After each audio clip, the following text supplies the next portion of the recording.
আমার মেয়ে যাচ্ছে বাজারে, আমাকে দিক বলছে আব্বা আমাকে 10টা টাকা দাও দিন। এই মেয়ে 10 টাকা কি করবি, এই সন্ধ্যেবেলা কোথায় যাবি? আব্বা আমি একটু বাজারে যাব। কেন? যাব, দরকার আছে। আর কে আছে? তুমি একা যাবি কেন? বলে আব্বা লোক আছে। এখন আমি তো মৌলভী সাহেব চিন্তা করছি, ভাবছি কি করা যায়। এখন এই মেয়েটাকে যদি জোর করে কিছু বলি তাহলে লোকে বলবে দেখেছো একটা বক্তা মানুষ এই রাস্তার বারে এই মেয়েটার কি বলছে। আবার যদি মারি তা লোক বলবে একটা মৌলভী সাহেব মানুষ, মানুষের কথা বলে, শিক্ষা দেয়, ও রাস্তার মাঝায় ওই মেয়েটা ধরে পিটছে।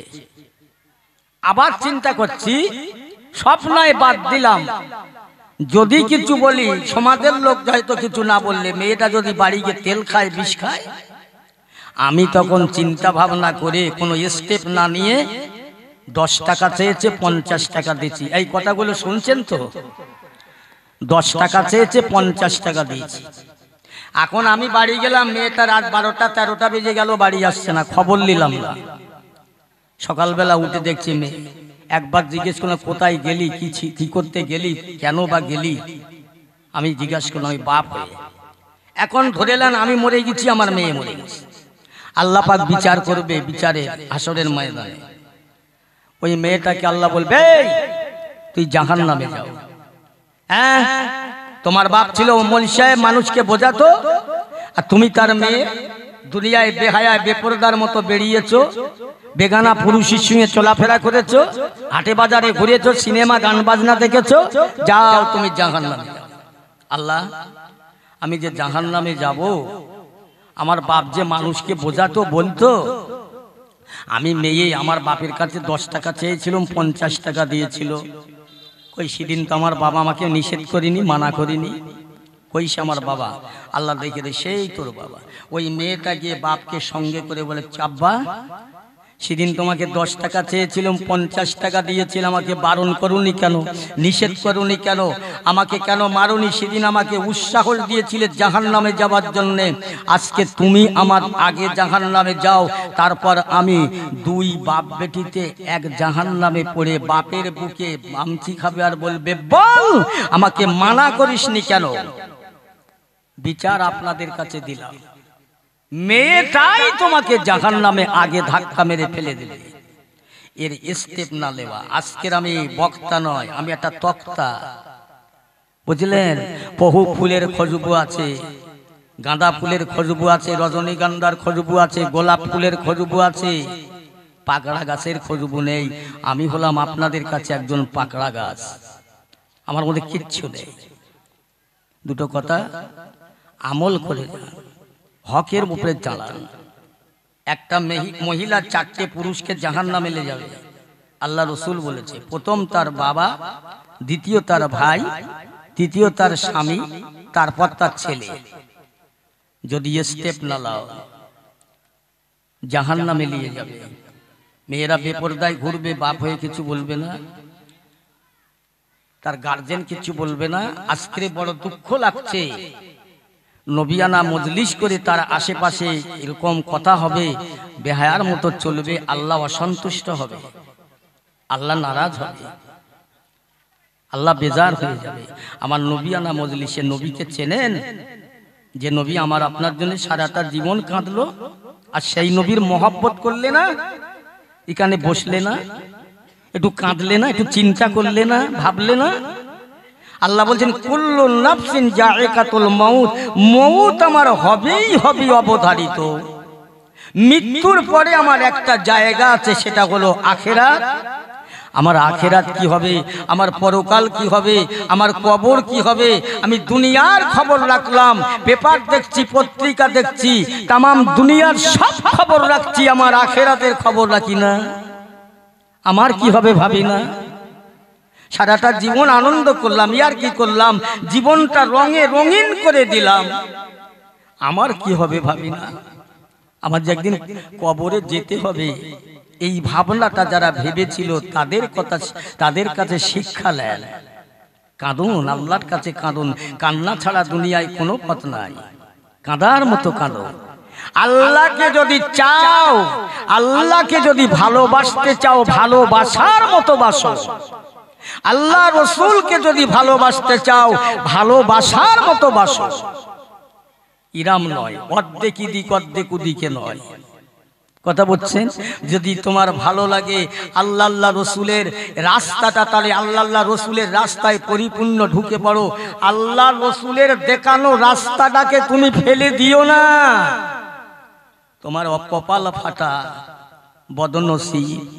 আল্লাহর নবীর অপমান করে কোনো মানুষ রেহাই পায়নি। মুসা আলাইহিস সালামের জামানায় একজন কেতাবী আলেম ছিল, যার নাম আপনারা বহুবার শুনেছেন, আমি নতুন কিছু বলতে আসিনি। যার নাম ছিল আবুল হারেসা। আর মুসা আলাইহিস সালামের কেতাব ছিল তাওরাত। ওই কেতাবে লেখা ছিল আমার রাসূলুল্লাহর নাম কম বেশি 70 জায়গায়।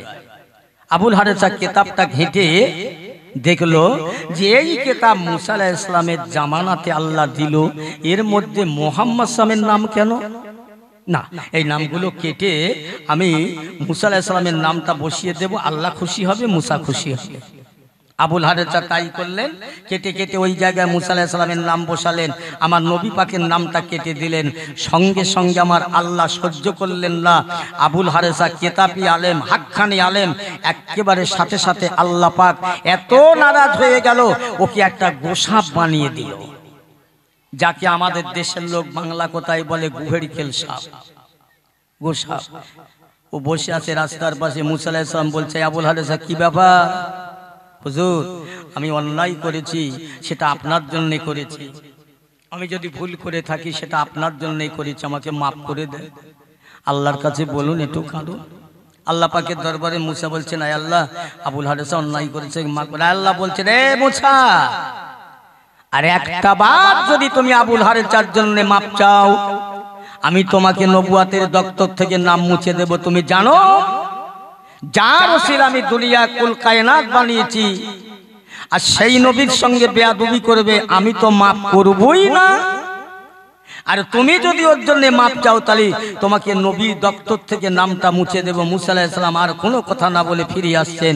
আবুল হারেসা বলছেন, হুজুর খবর, এই বাদ বেরো, হবে না, তোর জন্য আমি আজকে বাদ যাচ্ছিলাম। আল্লাহর নবী গো, নাই ভুল করেছি, আমার জন্য মাপ চাইতে হবে না। এখন কি করলে আমি মাপ পাবো? কি করলে ক্ষমা পাবো? মুসা আলাইহিস সালাম বলছেন, আল্লাহ ও কি করলে মাপ পাবে বলেন? এ মুসা, ওকে যার সঙ্গে বেয়াদবি করেছে তিনিই যদি মাপ করে দেয়, আমি আল্লাহ ওকে মাপ করে দেব। জোরে বলুন না সুবহানাল্লাহ। সে আখিরি জামানার নবী কবে জারি হবে আমি তো জানি না, আল্লাহকে বলুন। আল্লাহ বলছেন, যাও ওকে পাহাড়ে পাহাড়ে গুহায় গুহায় থাকতে বলো, আমার নবী জারি হবে, তারপর নবীর থেকে মাপ পাবে। অনেক কথা। মুসা আলাইহিস সালাম চলে গেলেন, ঈসা রুহুল্লাহ চতুর্থ আসমানে উঠলেন। 570 বছর দুনিয়ায় নবী ছিল না, নবী হারা দুনিয়া। 570 খ্রিস্টাব্দে 12ই রবিউল আউয়াল আমার নবী আসলেন। তারপরে মক্কা থেকে নবী মদিনায় হিজরত করলেন। ওই রাস্তা দিয়ে যাচ্ছেন, ওই আবুল হারেসা আমার রাসূলুল্লাহ দুটো পায়ে জড়িয়ে ধরছেন। আল্লাহর নবী বলছেন, এই আবুল হারেসা পাছা।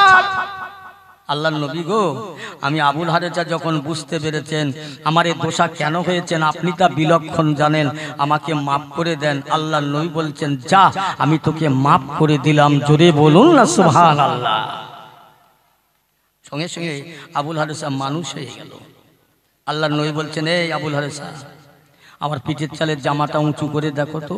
দেখছে মাঝে মাঝে মাঝে মাঝে কাটা। হুজুর এ কেন? তুই যে তৌরাত কেতাবে থেকে নামগুলো কেটেছিস, যতবার কেটেছিস ততবার আমার পিঠের চালে দাগ পড়েছে। নবীর সাথে বেয়াদবি করা, হ্যাঁ? নবীর সামনে বেয়াদবি করলে আল্লাহ পছন্দ করে না, আল্লাহ ভালোবাসে না। আল্লাহ রসুল 1 তারিখে রাস্তা দিয়ে যাচ্ছেন, একজন মানুষ কাঁদতে কাঁদতে যাচ্ছে। কোন নবী? জিজ্ঞাসা করছেন, বাবা কাঁদতে কাঁদতে যাচ্ছ কেন? আমার নবী কি মুসলমান কি অন্য জাতি দেখতেন না? নবী দেখতেন সব মানুষ। বলছে, হুজুর আমি আবু জেহেলের কাছে কয়েকটা টাকা জমা রেখেছিলাম, টাকাগুলো দিচ্ছে না। আল্লাহর নবী বলছেন, চলেন টাকা আদায় হবে ইনশাআল্লাহ, টাকা আদায় হবে, চলেন। এখন আমাদের দেশে নয়মদ্দি টাকা রেখেছে জয়নদ্দির কাছে। কিছুদিন পরে গিয়ে বলছে, জয়নদ্দি ভাই টাকাগুলো দেন। এ বলছে, কিসের টাকা? বলে, কেন আমি 10,000 টাকা তোর কাছে আমানত হিসাবে রেখেছিলাম। এই আর একবার যদি বলিস একদম মেরে ছাল ছাড়িয়ে দেয়। কায়দা খুঁজে পাও না? টাকা রেখেছিলি কে জানে? কে জানে? টাকা রেখেছিল যে রেখেছে ওই জানে, যে লেছে ওই জানে, আর আল্লাহ জানে, আর তো কেউ জানে না। এ কানতে কানতে বাড়ি ফিরছে, অঞ্চল প্রধানের সাথে দেখা। এই কাঁদছিস কেন রে? বলছে ভাই টাকা রেখেছিলাম জয়নদ্দির কাছে, 10,000 টাকাগুলো দিচ্ছে না। এই আর একবার জবান দিয়ে বলবি না 10,000, বল 30,000, বল 30,000। 30,000 টাকা তোরে উদ্ধার করে দেবো, আমার কত দিবি? এ ভাই এ কন্টাক্ট হয় না? হয় না? একটা কথা বলেন না আমার সাথে, হয়তো তো মাশাআল্লাহ আমরা নবীর উম্মত বটে। আমার নবী বলেছে টাকা আদায় হবে, কত টাকা আমার কত দিবি? আমার নবীর জন্য চুক্তি হয়নি। চলে গেলে আবু জেলের কাছে গিয়ে বলছে চাচা এই লোকটার টাকাগুলো মেরে দেবেন না, টাকাগুলো দেন। আবু জেহেল আমার নবীর উপরে আঙুল তুলেছে। এই মোহাম্মদ 40 জনের নেতা হয়ে মাতব্বরি করতে এসছে এখানে, বেরো। বলছে চাচা আমি মাতব্বরি করতে আসিনি, টাকাগুলো দেন। আবার আবু জেহেল চোখ বার করছে। আমার আল্লাহ পাক রব্বুল আলামিন দয়াময় খোদা সঙ্গে সঙ্গে আমার নবীর ইজ্জত সম্মান বাড়াবার জন্য দুইটা বাঘ আল্লাহ পাকের রহমতি কুদরতি দুইটা বাঘ দুজন করে ছুটে ছুটে এসে আবু জেহেলের দিকে মুখটা উঁচু করে বলছেন, এই আবু জেহেল টাকা দিবি না, বল না আমাদের পেটের নাস্তা বেনে যাবি। ওই জমায় আবু জেহেল বলেছিল বাবা মোহাম্মদ তোর বাঘ দুটোরে থামা, আমি এখনই টাকা দিয়ে দেবো। একটু জোরে বলা যাবে না সুবহানাল্লাহ? নবী ছিল আল্লাহর পক্ষে, ছিল নবী, আর আল্লাহ হচ্ছে নবীর পক্ষে। আমরা কার পক্ষে আছি বোঝাতে পারি না, পারবো না। ও মুসলমান ইমানদারের আল্লাহ ওয়ালা ভাইরা, আজকে নবিয়ানা মজলিস, নবিয়ানা দলসা, যে নবীনাকে বানাইল আল্লাহ দুনিয়া কুল কায়নাত বানাতেন না, দুনিয়ার জমিন আসমান পাহাড় পর্বত বানাতেন না। ওই নবী ওই রসুল তামাম দুনিয়ায় আসার আগে আমার আপনার জন্য কাঁদলো, আজও কাঁদছে, কিয়ামতে কাঁদবে, হাসরে ময়দানে মিজানে কাঁদবে, আজও কাঁদছে, কালো কাঁদবে। ও মুসলমান ইমানদার আল্লাহ ওয়ালা ভাইজানেরা, মুরব্বীরা, নওজওয়ান, যুবকেরা, ছেলেরা, ভালো করে শুনে নাও। দুনিয়ার দিকে তাকাও, রঙিন দুনিয়ার রঙে রঙিন হয়ে যেও না। ফিরে এসো, ফিরে এসো, আল্লাহর পথের প্রতীক হয়ে যাও, আল্লাহর পথের প্রতীক হও। আল্লাহ পাক কালামুল্লাহ শরীফে বলেন, কুল ইন কুনতুম তুহিব্বুনাল্লাহ ফাত্তাবিউনি ইউহিব্বুকুমুল্লাহ ওয়া ইয়াগফির লাকুম যুনুবাকুম, আল্লাহু গফুরুর রহিম। আমার আল্লাহ পাক রব্বুল আলামিন আমার নবীকে ডেকে বলে, আমার হাবিবে পিয়ারা, আমার দোস্ত বলে দাও, জগতের মানুষ যদি আমি আল্লাহকে ভালোবাসতে চায়, জগতের মানুষ যদি আমার আল্লাহর সঙ্গে সম্পর্ক রাখতে চায়, জগতের মানুষ যদি আমার সঙ্গে প্রেম করতে চায়, তাহলে তারা যেন সর্বপ্রথম আমার বন্ধু, আমার হাবিব, তাদের নেতা রাহাবারকে ভালোবাসে, তাদের নবীকে ভালোবাসা, আমি আল্লাহকে ভালোবাসা, আমি আল্লাহকে ভালোবাসার বিনিময়ে তার জীবনের গুনাহ মাফ করে দেব। তাহলে নবীকে ভালোবাসতে গেলে নবীকে ভালোবাসি, নবীকে ভালোবাসি করলে হবে না। ভালোবাসার একটা স্টেশন আছে, একটা প্ল্যাটফর্ম আছে, একটা ধাপ আছে, ভালোবাসার একটা মাপকাঠি আছে, বুঝেছেন? আল্লাহ নবীর দরবারে একজন সাহাবী, যার নাম হচ্ছে ইকরামা। আল্লাহ নবীর দরবারে আসে যায়, যায় আসে, আসে যায়, যায় আসে, এত ভালোবাসা বেড়ে গেল অন্তরের হৃদয়। আল্লাহ নবীর দরবারে আসা যাওয়া করতে করতে কালমা পড়ে মুসলমান হয়ে গেল। ইকরামার আপনজনেরা, দেইজিরা, প্রতিবেশীরা, ভাইয়েরা, ছেলেরা, বাচ্চারা, তারা সবাই জানতে চাইল, ইকরামা তুমি কি মুহাম্মদ রাসূলুল্লাহর হাতে হাত রেখে কলমা পড়েছো? বলে হ্যাঁ। এই সাহস তোমার কম নয় তো? তুমি নবীকে ভালোবেসে কলমা পড়েছো, তোমার কলমা পড়ার স্বাদ মেটাবো, দাঁড়াও। ইকরামাকে তারা ধরাধরি করে নিয়ে 4 হাত পা এক জায়গায় করে বাঁধলো, বেঁধে আকার জঙ্গলে, যে জঙ্গলে বাঘের ভাস, ভাল্লুকের বার, মানুষকে গজীব জানোয়ার, ইকরামাকে তারা ধরে ওই জঙ্গলে দিয়ে আসলো। তারা জানে ইকরামাকে বাঘে খেয়ে ফেলবে, কলেমার স্বাদ জনমের মতো মিটে যাবে। ও মুসলমান, আল্লাহ পাক রব্বুল আলামিন বললেন, ওয়ালা তাহিনু ওয়ালা তাহজানু ওয়া আনতুমুল আলা আওলাদিল কুনতুম মুমিনিন, যারা আমার কোন এক নম্বর মুমিন হবে, আমার নবীর ভালোবাসা হবে, আমার এক নম্বর মহব্বতের বান্দা হবে, আমি আল্লাহ কথা দিলাম ইন কুনতুম মুমিনিন, তারা এক নম্বর মুসলমান হবে, আমি তাদের দুনিয়ায় তরিয়ে নেব। তারা বেইজ্জতি হবে না, অপমান হবে না, লাঞ্ছিত ঘৃণিত হবে না, তাদের কেউ ক্ষতি করতে পারবে না। আমি আল্লাহ তাদের দুনিয়ায় বাঁচাবো, আখিরাতে জাহান্নাম থেকে বাঁচাবো। একটু জোরে বলা যাবে না সুবহানাল্লাহ? আল্লাহ কথা দিয়েছে, অঙ্গীকার করেছে, বাঁচিয়ে নেবে, বাঁচিয়ে নিয়েছে, প্রমাণ আছে। আমি বাজে কথা বলবার চেষ্টা করব না, আল্লাহ যেন আমার বাজে কথা না বলায়। আল্লাহ পাক বললেন আমি তরিয়ে নেব যারা আমার এক নম্বরের মুমিন হবে, চিন্তা নেই, ভাবনা নেই, কোনো ভয় নেই। আমার প্যারা মুসলমান, ইকরামাকে তারা ধরে আকারে জঙ্গলে দিয়াছিল। ওই জঙ্গলার যত বাঘ ছিল, মানুষকে জীব জানোয়ার ছিল, সবাই এসে তারা ইকরামার হাতের বাঁধন, পার বাঁধনগুলো তারা ধারালা দাঁত দিয়ে, নখ দিয়ে কেটে কেটে কেটে কেটে আমার ভাইয়েরা খুলে দিচ্ছেন। ইকরামা বলছেন ওগো জঙ্গলার বাঘেরা, তোমরা আমাকে খেয়ে নাও, খেয়ে নিলে আমার প্রতিবেশীরা, আপনজনেরা খুশি হবে, আমাকে তারা কষ্ট দেবে, আমাকে তারা আর কষ্ট দেবেন না। জঙ্গলার বাঘেরা কথা বলে কেরামা, তোমাকে খাওয়া তো দূরের কথা, তুমি যেমন আল্লাহ রসুলের গোলাম হয়েছ, আল্লাহ রসুলের প্রেমের মানুষ হয়েছ, তুমি যেমন আল্লাহকে মানো, নবীকে মানো, আমার আল্লাহ দুনিয়ায় আমাদের বাঘদের কাল্লা জানালো। এ জঙ্গলার বাঘেরা, আমি তোদের সৃষ্টি করেছি, আমার কথা মতো চলবি, তুমি যদি আল্লাহর কথা মানো, আমরা আল্লাহর কথা মানি। আল্লাহ পাক আমাদের বললেন আমার ওই বান্দার ধারালা দাঁত দিয়ে, তোমাদের নখ দিয়ে বাঁধনগুলো কেটে কেটে আমার নবীর প্রেমিক বান্দাকে তোমরা বাড়ি পৌঁছে দাও।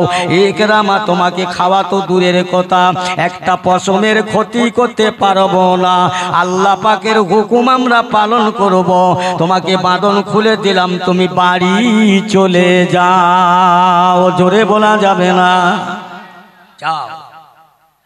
আল্লাহর হয়ে গেছে, আল্লাহ ওনার হয়ে গেছে, যা তুই আমার, আমি তোর।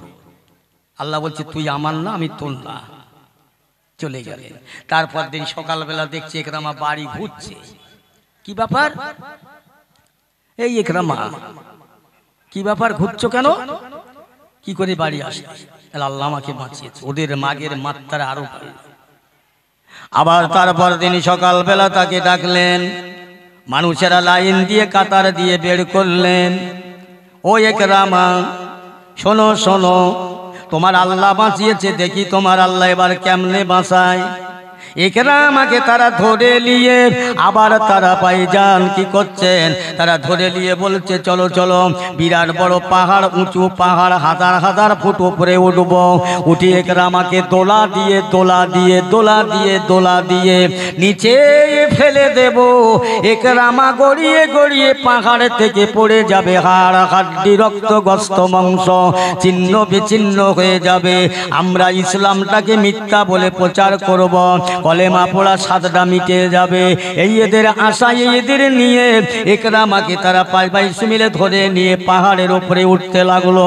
আমার আল্লাহ পাক বলে আমার ফেরেশতারা জলদি করে যাও, দেরি করো না, আমার নবীর প্রেমিক, আমার বান্দা, আমার নবীর ভালোবাসার বান্দা, আমার নবীর মহব্বতের উম্মত আমি আল্লাহ পাক, আমি যে উঠি, আমি কথা দিয়েছি আমার বান্দাকে তরিয়ে নেব। এই ফেরেশতারা দৌড়ে যাও, তোমরা পাহাড় থেকে পাহাড়ের নিচু পর্যন্ত পাশাপাশি পাশাপাশি পাশাপাশি দাঁড়িয়ে যাও।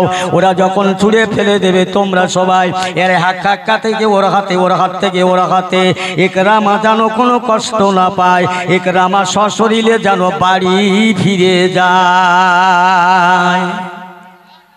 আর একটু জোরে হবে না সুবহানাল্লাহ? যাও। আবার ফেরেশতারা তাই করলেন, সবাই ধরে ধরে ধরে ধরে। তারপর দিন সকালে আবার দেখছেন ইকরামা ফের সেই বাড়ি ঘুরছে। কি হলো? এই ইকরামা তুমি কি করে ফিরলে? বলে আমার আল্লাহ বাঁচিয়েছে। ও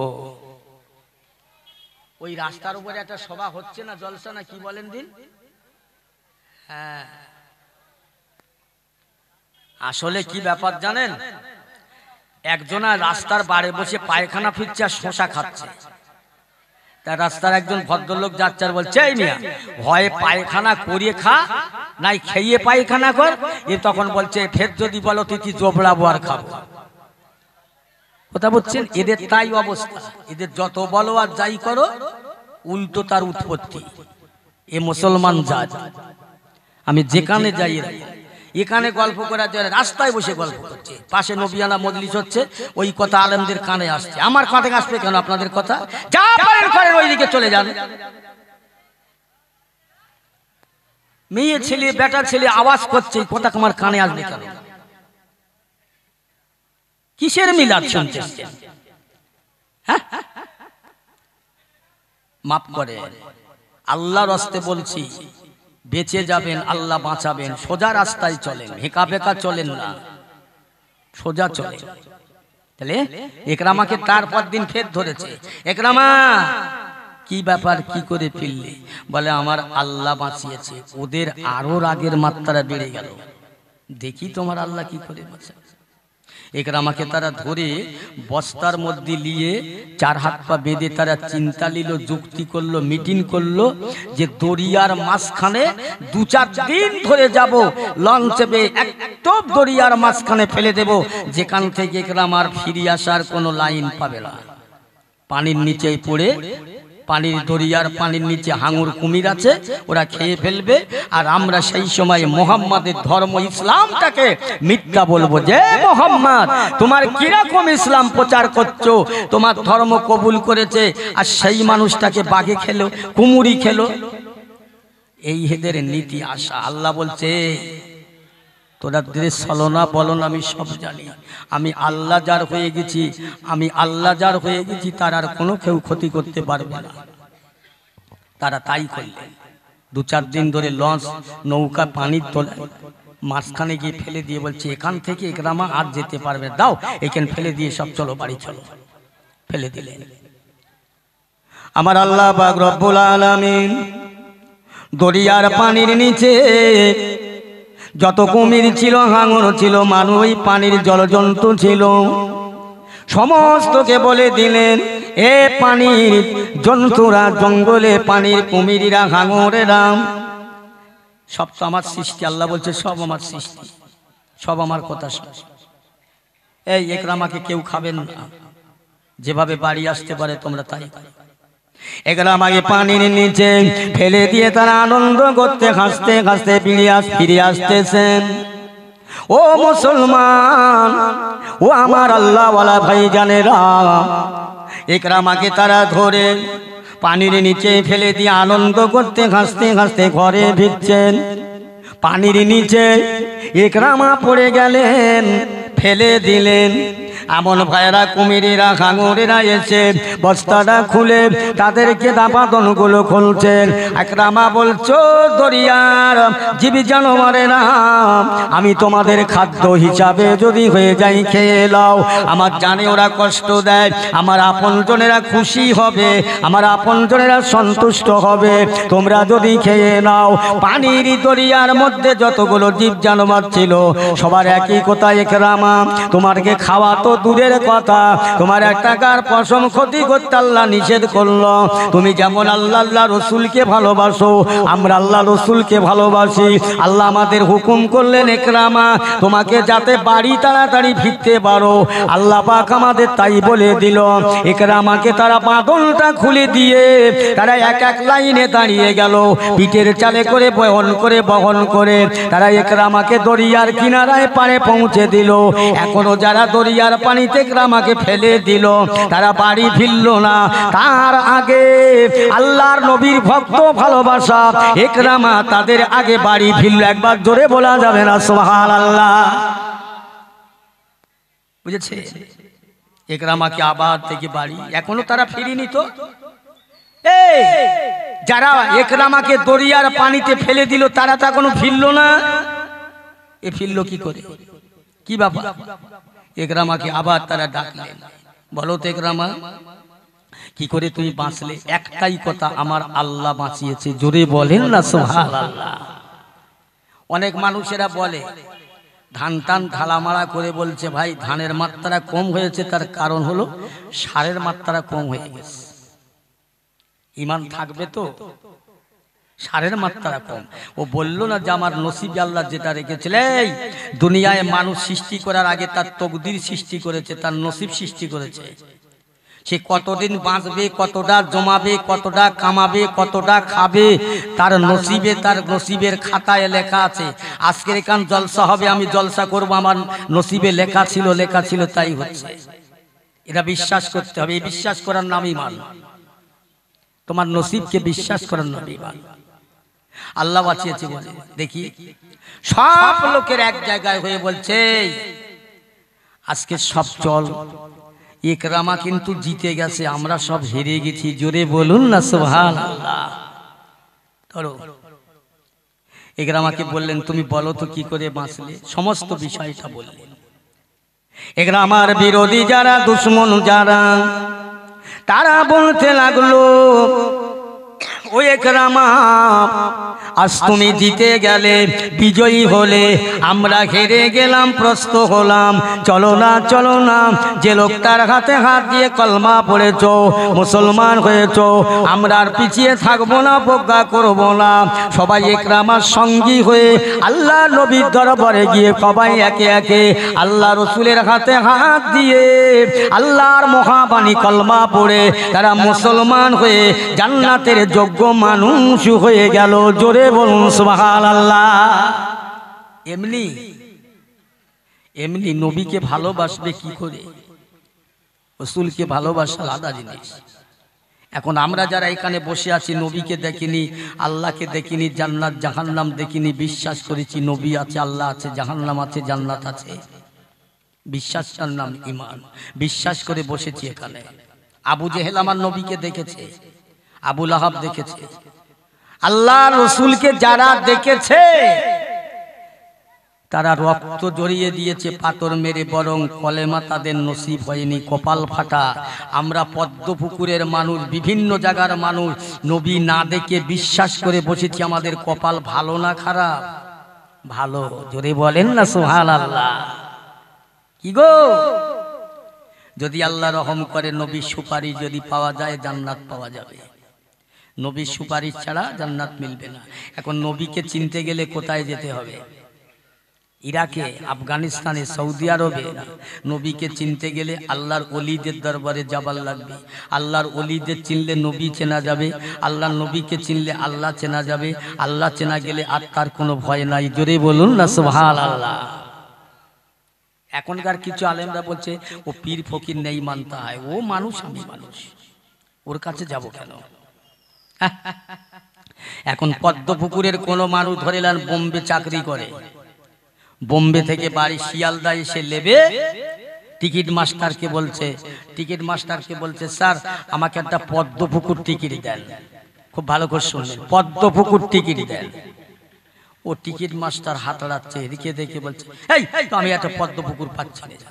আরে পদ্মপুকুরে প্ল্যাটফর্ম ট্রেন স্টেশন নেই, তা পাবে কোথায়? ও নিয়ত করেছে শিয়ালদায় থেকে ট্রেনে উঠবো, দাবার পটে গিয়ে লাভবো, জীবনে বাড়ি আসতে পারবে? সম্ভব? বাবু এখনকার মোল্লা মৌলবীরা কিছু বলছে ডাইরেক্ট আল্লাহ রসুলকে চিনবার কারো দরকার নেই। কি পাগল হয়ে গেছে? এত সোজা? সস্তা না। আল্লাহ রসুলকে পেতে গেলে প্রথমে আল্লাহর ওলিদের দরবারে যেতে হবে। বহু প্রমাণ আছে, ইতিহাস আছে। যাক, আমি সে কথা বলবো না। তাহলে নবীকে দেখল যারা, কলেমা পড়ল না, বরং নবীর দুশ্মনী করেছে, তারা ধ্বংস হয়ে গেছে, ক্ষতি হয়ে গেছে। নবীকে যারা দেখেনি আজকে তারা বিশ্বাস করে জলসায় বসেছে। কপাল আমাদের ভালো। আমার ভাইরা, দোস্তেরা, আব্বা জানেরা, আবু জেহেল আল্লাহ রসুলকে ছোট করার জন্য সর্বসময় নবীকে কষ্ট দিতে, ছোট করার জন্য। যে কোনো জায়গাতে একটা নবীকে যদি এদিকে দিতে পারে, ইসলামটাকে মিথ্যা বলে প্রচার করবে। আমার ভাইরা, আল্লাহ বলছে পারবি না আমার নবীকে অপমান করতে। আমি আমার বন্ধুকে দুনিয়ায় বলেছি, একটু আগে যাই, আল্লাহ রসুলের দরবারে সাহাবা হুজুররা বলি ইয়া রাসূলুল্লাহ, হাবিবাল্লাহ, একটু আপনার আল্লাহকে আপনাকে কত ভালোবেসেছে আর আপনি আল্লাহকে কত ভালোবেসেছেন একটু বলুন না, আমরা শুনি। আমার নবী হয়েছেন বক্তা, সাহাবারা শ্রোতা, জোরে বলুন না সুবহানাল্লাহ। হুজুর, আল্লাহর সঙ্গে আপনার সঙ্গে কি সুসম্পর্ক আমরা একটু জানতে পারি না? আমার রসুল বলছে কি জানা, বলছে হুজুর বলেন একটু। আল্লাহ রসুল বলছে শোনো, সর্বপ্রথম আল্লাহ পাক আমার নূরকে সৃষ্টি করলেন। আউয়ালা মা খালাকাল্লাহু নূরি, আমার নূরকে তো তৈরি করলেন। তারপরে সব তৈরি করার পরে আমি আল্লাহ রসুল তখন আমার মা আমিনার গর্ভে আসিনি, দুনিয়ায় আসিনি। আমি আল্লাহ তসবিহ পড়তাম, আমি আল্লাহর জিকির করতাম। আল্লাহ রসুলের সাহাবায়ে কি জিকির? আল্লাহ রসুল আল্লাহর হাবিব বলছেন, আমার সাহাবীরা, আমি রাসূলুল্লাহ তখন দুনিয়ার মায়ের পেটে আসেননি, জগতে আসেন নাই। আমি আল্লাহ পাকে তসবিহ পড়তে লাগলাম। প্রথমে আলহামদুলিল্লাহ আলহামদুলিল্লাহ আলহামদুলিল্লাহ। এই আলহামদুলিল্লাহ 1 বছর নয়, 2 বছর নয়, 70,000 বছর তেলাওয়াত করলাম। 70,000 বছর তেলাওয়াত করে পাল্টে নিলাম সুবহানাল্লাহ সুবহানাল্লাহ সুবহানাল্লাহ। এটাও 70,000 বছর পাঠ করলাম। এ সাহাবীরা, আবার 70,000 বছর পরে পাল্টে নিয়ে আল্লাহু আকবার আল্লাহু আকবার আল্লাহু আকবার এটা পড়তে লাগলাম। এইভাবে আমি রাসূলুল্লাহ দুনিয়ায় তখন মায়ের গর্ভে আসেন নাই। আমি আল্লাহ পাকের জিকির করেছিলাম 1 বছর নয়, 2 বছর নয়। আমি আর আল্লাহ রাসূল দুনিয়াতে আসার আগে আমি 2,10,000 বছর আল্লাহর জিকির করেছিলাম। একটু জোরে বলা যাবে না সুবহানাল্লাহ? 1-2 বছর নয়, কত বছর বললাম? 2,10,000 বছর। তারপর আমার সাহাবীরা, আমার আল্লাহ পাক আমার জিকিরে, আমার তাসবিহতে এত খুশ হয়ে গেল, এত রাজি হয়ে গেল, এত সন্তুষ্ট হয়ে গেল। আল্লাহ পাক আমাকে হাবিব বলে ডেকে উঠলেন। আমি রাসূলুল্লাহ ওই সময় আমার আল্লাহ পাকে আরো সন্তুষ্ট করবার জন্য আমি পড়তে লাগলাম, লা ইলাহা, কেউ নাই, ইল্লাল্লাহু, আল্লাহ ছাড়া। জোরে বলুন সুবহানাল্লাহ। লা ইলাহা না থাকে, আমার আল্লাহ তো আছে। ও আমার সাহাবীরা, আমি রাসূলুল্লাহ তখন মায়ের গর্ভে আসি নাই, দুনিয়া আসেন নাই। আমি পড়তে লাগলাম, লা ইলাহা ইল্লাল্লাহ লা ইলাহা ইল্লাল্লাহ লা ইলাহা ইল্লাল্লাহ।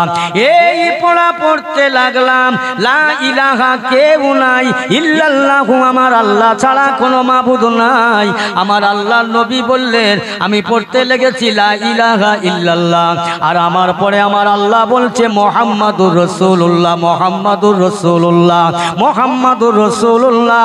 আমার আল্লাহ পাক বলছে, আমার হাবিবে পিয়ারা, আপনি যেমন বলছেন লা ইলাহা ইল্লাল্লাহ, আমি আল্লাহ ছাড়া আপনার কেউ নাই।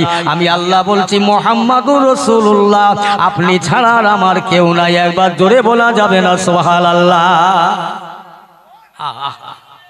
আল্লাহু আকবার। ও মুসলমান, তাহলে আল্লাহ আল্লাহ রসুলের সঙ্গে কত ভালোবাসা। নবী দুনিয়ায় আসেননি, তখন আল্লাহকে খুশি করলো, রাজি করলো। আল্লাহ খুশি হয়ে গেল। আমার নবী সাহাবারা জিজ্ঞাসা করলেন, ইয়া রাসূলুল্লাহ, হাবিবাল্লাহ, কেন আপনি এত জিকির করলেন? কেন আপনি এত তাসবিহ পড়লেন, এত জিকির করলেন? আমার নবী বলেছিলেন, সাহাবীরা রে, আমার আল্লাহ পাক আমাকে উম্মতের কান্ডারি করে দুনিয়ায় পয়দা করেছে, আমাকে নেতা করে পয়দা করেছে, রাহমাতুল লিল আলামিন করেছে, দয়াময় নবী করেছে। আমি এই জন্য পড়েছিলাম, আখিরি জামানা, শেষ জামানার আমার উম্মতেরা বড় গুনাহগার হবে, পাপাচার হবে। কাল কিয়ামতে গুনার বোঝা মাথায় করে নিয়ে উঠবে। আমার উম্মতের কেউ দেখার হবে না, কেউ তাদের আগা বলবে না। ও সাহাবাগণেরা, আমি রাসূলুল্লাহ, আমি যা তাসবিহ তেলাওয়াত করেছি, এর বিনিময়ে যদি আল্লাহ পাক কিছু নেকি দেয়, কিছু সওয়াব দেয়, এই সব নেকিগুলো আমার সেদিন গুনাহগার উম্মতের পাল্লায় তুলে দিয়ে তাদের জাহান্নাম থেকে বাঁচাবার চেষ্টা করব। জোরে বলুন সুবহানাল্লাহ। রাস্তায় পড়ে ঘুরছো, কার আছো? কে তোমাকে দেখবে? যে দেখবে সেও ছুটা জ্বালাত পাগল হয়ে যাবে। কেউ হবে না, কেউ হবে না। আল্লাহ রসুল আল্লাহর হাবিব 1 তারিখে বাড়ি থেকে বেরিয়ে যাচ্ছেন সন্ধ্যাবেলা। আম্মাজান বলছেন হুজুর কোথায় যাবেন? আমি মসজিদে নববী শরীফে যাব। ইয়া রাসূলুল্লাহ হাবিবাল্লাহ, আমি আয়েশার ঘরে আপনি ইবাদত করেন, জিকির করেন, তেলাওয়াত করেন, এইলেন আমার ঘরে আপনার নামাজের যায় নামাজ বিছিয়ে দিলাম। আল্লাহ রসুল তামাম রাত জিকির করলেন, নামাজ পড়লেন। আল্লাহর নবী মসজিদে নববী শরীফে ফজরের নামাজ আদায় করতে যান। আম্মাজান আয়েশা যায় নামাজের পাটিটা তুললেন, top top top top top top করে পানি পড়ে। আল্লাহ রাসূল ঘরে আসার পরে ইয়া রাসূলুল্লাহ, ইয়া হাবিবাল্লাহ, আপনি যে যায় নামাজে নামাজ পড়েছেন ওই নামাজের পাটিটা এত ভিজে কেন? আসমানের বৃষ্টি হলো না, ঘর তো ভাঙা ছিল না। ইয়া রাসূলুল্লাহ, এত ভিজে কেন? মনে হয় এখনই যেন পানি থেকে ভিজিয়ে নিয়ে আসলাম। আমার নবী বলছেন আয়েশা, এই নামাজের পাটিটা ভিজে কেন? আবার জানতে চাই আমার কি কাঁদাতে চাও? ইয়া রাসূলুল্লাহ, আমি আয়েশাকে মাফ করবেন, ক্ষমা করবেন। আয়েশা, আমি আমার উম্মতে মুহাম্মাদের জন্য তামাম রাতটা কেঁদেছি। আমার নামাজের পাটিটা দুনিয়ার পানিতে ভিজিনি, খালের পানিতে, বিলের পানিতে, পুকুরের পানিতে, দরিয়ার পানিতে ভিজিনি, আসমানের পানিতে ভিজে না। ও আয়েশা, আমার নামাজের মশাল্লাটা আমি রাসূলুল্লাহর চোখের পানিতে ভিজেছে, কারণ আমার উম্মতেরা বড় গুনাহগার হবে, তাদের মাপের জন্য কাঁদলাম, এত কান্না কাঁদলাম। আমার নামাজের মশাল্লা ভিজে গেল, কিন্তু আমার উম্মতের নাজাতের ফয়সালা এখনো হলো না। কে কাঁদবে? কি আছে আপনজন? কেউ হবে না। আল্লাহ আল্লাহ রসুল ছাড়া ভালোবাসে। মরে যাব, মরে যেতে হবে, কবরে যাব, কবর হবে। সেই নবীর প্রেমের পাগল যারা দুনিয়ায়, তারা হাসিনি, ইয়াতকি ঠাট্টা করলেন না। আল্লাহ রসুলকে তারা চিনে, আল্লাহ রসুলের মায়া করে, মহব্বত করে তারা দুনিয়া থেকে বিদায় হয়ে গেল। হায় হায়, আল্লাহ রসুল আল্লাহর হাবিব, দয়ার নবী, দিন দুনিয়ার বাদশা হাবিবুল্লাহ 1 তারিখ এক জায়গায় উম্মতের কথা মনে করে আমার ভাইয়েরা মক্কার মরুভূমি দাদার সেজদায় পড়ে কাঁদতে লাগলেন। কিছু আবু জেহেলের চেলা চাওয়ানদারা এসে বললেন, ও বাদশা যা বানাম, আপনার ভাইপো মোহাম্মদ সেই বাগান ধরি এমন করে মাঠের ময়দানে, যেখানে গাছ নাই পালা নাই, জনমানব শূন্য পাহাড় আর পাহাড়, ওই পাহাড়ের নিকটে বসে আপনার ভাতিজা মোহাম্মদ আজ সেজদায় মাথা রেখে কাঁদছে আর বলছি, ইয়া হাবলি উম্মতি, ইয়া হাবলি উম্মতি, ইয়া গুনাহগার উম্মতি। এই সময় আবু জেহেল বলছে, আমার সেনা সৈন্যরা দেরি করো না, দৌড়ে যাও, দৌড়ে যাও, ছুটে ছুটে যাও, দৌড়ে দৌড়ে যাও, ওই যে উটের নোংরা পচা নাড়ি ভুঁড়ি আছে ওইগুলো টলে করে তাড়াতাড়ি করে নিয়ে আমার ভাতিজা মোহাম্মদের শরীরে চাপা দাও, ওর মধ্যে পড়ে মারা যাবে, ইসলাম শেষ হয়ে যাবে। আমার আল্লাহ বলে, হয় না, হতে পারে না। তাই করলে বেঈমানেরা আমার নবীকে তারা চিনল না, আমার রসুলকে তারা জানলো না। তারা আবু জেহেলের যুক্তি মতো, কৌশল মতো তারা ওই নোংরা জিনিসগুলো নিয়ে আমার রসুল পাকের দেহ মোবারকে চাপা দেয়, নূরের চেহারায় চাপা দেয়। যে নবীর চেহারা দিয়ে ঘামবার হলে মেশকাম্বারের মতো ঘাম বাড়তে ঘামের বারবার হয়, যে নবীর গায়ে মাছি বসে না, মশা বসে না, সাপ বিচেতে কাটে না, যে নবীর ছায়া জমিনে পড়ে না। ও মুসলমান ইমানদার, আল্লাহ নবীর শরীরে তারা চাপা দিয়ে হাসতে হাসতে ঘরে ফিরলেন। আমার আম্মা জানায় ফাতেমা রাদিয়াল্লাহু তাআলা আনহা, কেউ বলেছে তখন 9 বছর বয়স, কেউ বলেছে 7 বছর বয়স। আব্বাজানকে খুঁজে না পেয়ে আমার ভাইরা বেরিয়ে পড়ে আব্বাজান আব্বাজান আব্বাজান আব্বাজান করে কাঁদতে লাগলেন। দেখতে পেলে, শুনতে পান ওই নোংরা নারী ভুঁড়ির ভিতরে থেকে আমার নবীর গলার আওয়াজ আসছে। ফাতেমা আবার কি করলেন, হাত দিয়ে ঠেলতে লাগলেন। এই তো আমার আব্বাজানের কণ্ঠস্বর, ঠেলে ঠেলে ঠেলে ঠেলে সরাতে পারলেন না। ফাতেমা আল্লাহর দরবারে হাত তুলে মোনাজাত করবে, আল্লাহ পাক আজ আপনার বন্ধুকে যারা কষ্ট দেয়, আপনার হাবিবকে যারা কষ্ট দেয়, আল্লাহ আপনি তাদের গজব দেন। আমার নবী, আমার রাসূলুল্লাহ কুদরতি ক্ষমতায় বেরিয়েছে, বলছে ফাতেমা হাত নামাও, হাত নামাও, এই দোয়া করো না মা, ওরা আমাকে চিনতে পারেনি, বুঝতে পারেনি, এরা আমাকে জব কষ্ট দিয়েছে মা, তুমি যদি বদদোয়া করো আল্লাহর আযাব পড়ে যাবে, ধ্বংস হয়ে যাবে, আসমানি বালা এসে যাবে, এরা বাঁচবে না। ও ফাতেমা ফতেমা বরং এসো আমি রাসূলুল্লাহ তুমি আমার বেটি ফতেমা দোয়া করি আল্লাহ যেন ওদের হেদায়েত দেয় ইসলামকে যেন চিনতে পারে ফতেমা যদি দোয়া করো শেষ হয়ে গেলে আমি আল্লাহর পাক দিন ইসলাম কোথায় প্রচার করব মা দয়ার নবী দোয়া করলেন আল্লাহ রাসূল দোয়া চাইলেন তবু কারোর প্রতিশোধ নিল না একটু জোরে বলা যাবে না সুবহানাল্লাহ আমরা প্রতিশোধ নিই আমার নবী প্রতিশোধ লওয়া নবী নয় এসো ওরা চিনতে পারেনি ওরা আমাকে চিনিনি দোয়া করি দোয়া করছি আল্লাহ যেন ওদের হেদায়েত দেয় ওরা যেন ইসলামকে চিনতে পারে তবে তো আর আজকের নবিয়ানা মজলিস ইসলামিক মজলিস দিয়ে এই মুসলমানের ঘরের ছেলেরা বাজার করছে বাজার বড় দুঃখ লাগে শুধু এখানে নয় সব জায়গায় একই হাল একটা রেওয়াজ হয়ে গেছে আরে জলসা হচ্ছে হাজার হাজার টাকা খরচা করে মাওলানারা পকেট ভারী করে চলে যাচ্ছে প্যান্ডেলালা জেনারেটারালে চলে যাচ্ছে খাবার ব্যাপারী জিলিপিওয়ালা ওরা বেচা কেনা করে নিয়ে চলে যাচ্ছে জলসা কমিটির লোক কি হবে গ্রামের লোক কি হবে ওদের যা ছিল তাই ওরা যা ছিল তাই কি লাভ হলো আমার ভাইয়ের আব্বা জানেরাম আমি আপনাদের বোঝাতে পারবো না ওয়াজ শুনে সন্তুষ্ট করতে পারবো না তবে দুটো কথা বলে যাই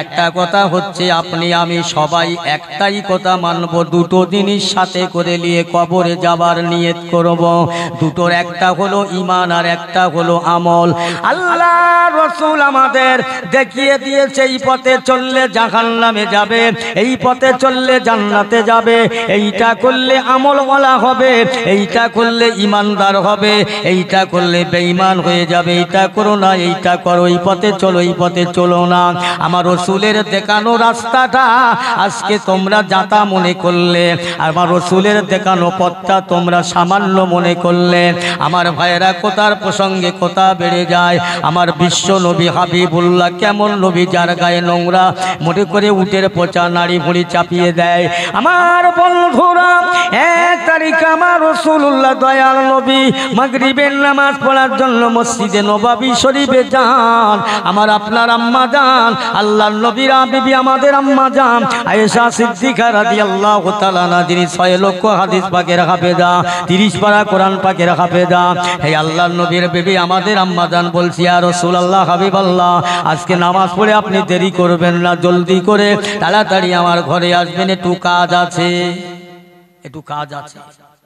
রাসূল নামাজ পড়ে ফিরলেন আয়েশা কি কাজ হুজুর ঘরে একটু বসেন একটু অপেক্ষা করেন ইন্তজার করেন আমার আপনার নবী ঘরে বসে আছেন আম্মা জান আয়েশা ঘরের জানালা দরজাগুলো সব বন্ধ করে দেয় রাসূল বলছে আয়েশা কি ব্যাপার ইয়া রাসূলুল্লাহ হাবিবাল্লাহ আমি আয়েশাকে মাফ করবেন আমি আয়েশাকে ক্ষমা করবেন আপনি মনে কিছু নেবেন না ইয়া রাসূলুল্লাহ হাবিবাল্লাহ আরবের কিছু মহিলারা মদিনার কিছু মেয়েরা আমি তার কাছে মসলা ফতোয়া লিয়ার জন্য তাদের পাঠালেন হ্যাঁ আয়েশা ও আয়েশা তুমি তো 6 লক্ষ হাদিস পাকের হাফেজা 30 পারা কোরআন শরীফ পাকের হাফেজা তুমি তো মুহাদ্দিস তুমি তো মুফতি সাহেব তোমার কাছে আরবের মহিলারা মদিনার মায়েরা বেটিরা মসলা দেবার প্রয়োজন আছে ফতোয়ার প্রয়োজন আছে তাই তো তাদেরকে তোমার কাছে তারগা পাঠিয়ে দিয়া রাসূলুল্লাহ হাবিবাল্লাহ আমি আয়েশা তাতে দুঃখিত নয় তাতে ব্যতীত নয় তবে হুজুর আমি দিনের ভাগে একটা কাজ করব ওদের সামনে করতে পারি না আমি আয়েশার পরনের শাড়িটা ছিঁড়ে গিয়েছে হুজুর মনে কিছু নেবেন না আমি দিনের ভাগে যদি সেলাই করি ওদের সামনে আপনার সম্মানে আঘাত দেয়া হবে আপনার ইজ্জতে আঘাত লাগবে এই জন্য আমি আয়েশা রাতের ভাগে সেলাই করতে পারি না আমার লম্ফ জ্বালাবার মতো তেল নাই আমার নবী বলছেন আয়েশা একটু পাত্র দাও না শিশির দাও দেখি মদিনার বাজার থেকে তেলের ব্যবস্থা হয় কিনা ইয়া রাসূলুল্লাহ হাবিবাল্লাহ না না না না না না না আপনার মতো রাসূলকে আমি আয়েশার জন্য ঋণী হতে হবে না দেনাদার হতে বসাতে হবে না, বরং আপনি বসেন, আপনি বসেন। আমি আয়েশার বিশ্বাস আছে, আস্থা আছে, ভরসা আছে। আপনি আমার ঘরে বসলে আপনার চেহারা দিয়ে নূর জারি হবে, নূর জারি হবে, নূর জারি হবে। জারি হতে নূরে নূরে নূরে নূরে আমি আয়েশার ঘরটা নূরের আলো হয়ে যাবে। আপনার নূরের আলোতে সূর্যের ছিদ্র দিয়ে আমি সুতোটা পরিয়ে নিয়ে আমি আয়েশার পরনের ছেঁড়া শাড়িটা সেলাই করে নেব। জোরে বলেন না সুবহানাল্লাহ। কি নবী আমাজান বর্ণনা করে, হ্যাঁ আমার রাসূল অপেক্ষা করলেন, বসে থাকলেন। আমার নবীর চেহারা দিয়ে নূর জারি হতে লাগলেন, নূর ঝলক মারতে লাগলেন। এত নূর জারি হলেন, এত আলো হয়ে গেলেন। ওরে আমি আয়েশা চামড়ার চোখে সূচের ছিদ্র দেখতে পেয়ে সুতোটা গলিয়ে পরিয়ে নিয়ে আমি আয়েশার পরনের কাপড়টি গনে আমার নবীর নূরের আলোতে সেলাই করেছিলাম। আর একটু জোরে বলুন সুবহানাল্লাহ। অসুবিধা হচ্ছে নাকি আপনাদের? একটু দরুদ শরীফ আল্লাহুম্মা।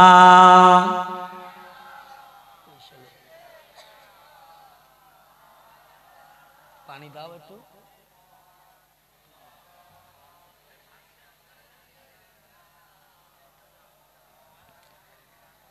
আমি যদি আরব হতাম মদিনার ওই পথ, আমি যদি আরব হতাম মদিনার ওই পথ, ওই পথে চলিতেন আমার নূর নবী হযরত। আল্লাহুম্মা জোরে সাল্লি আলা।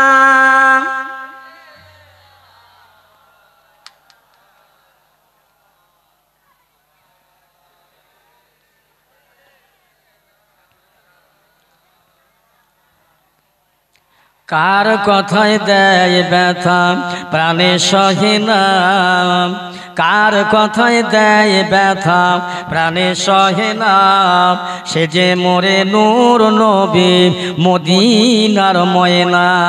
আল্লাহুম্মা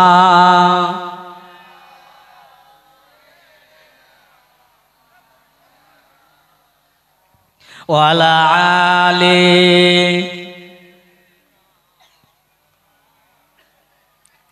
বাবু আমি একটু দরুদ শরীফ পড়লাম, আপনারা পড়লেন, কষ্ট নিলেন নাকি? দরুদ শরীফ ছাড়া মানুষ নেই স্যার, দোয়া কবুল হবে না।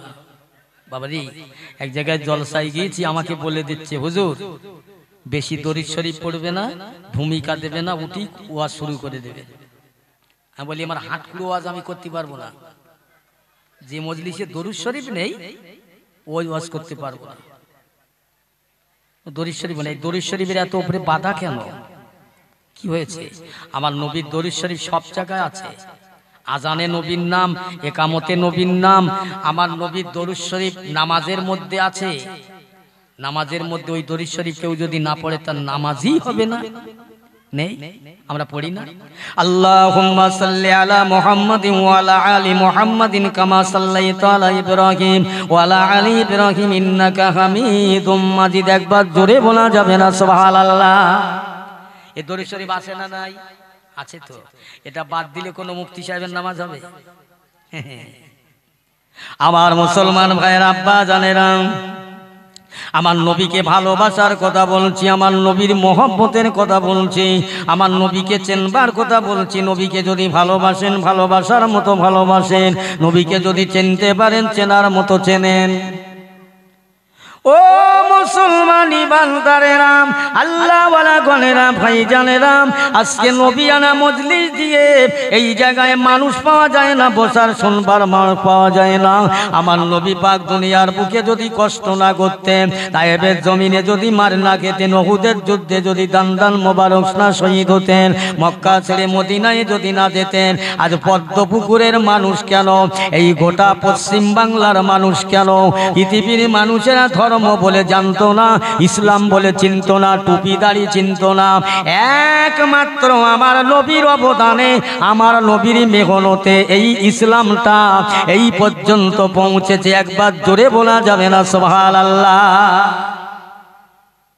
চিন্তা করেছেন, ভেবেছেন?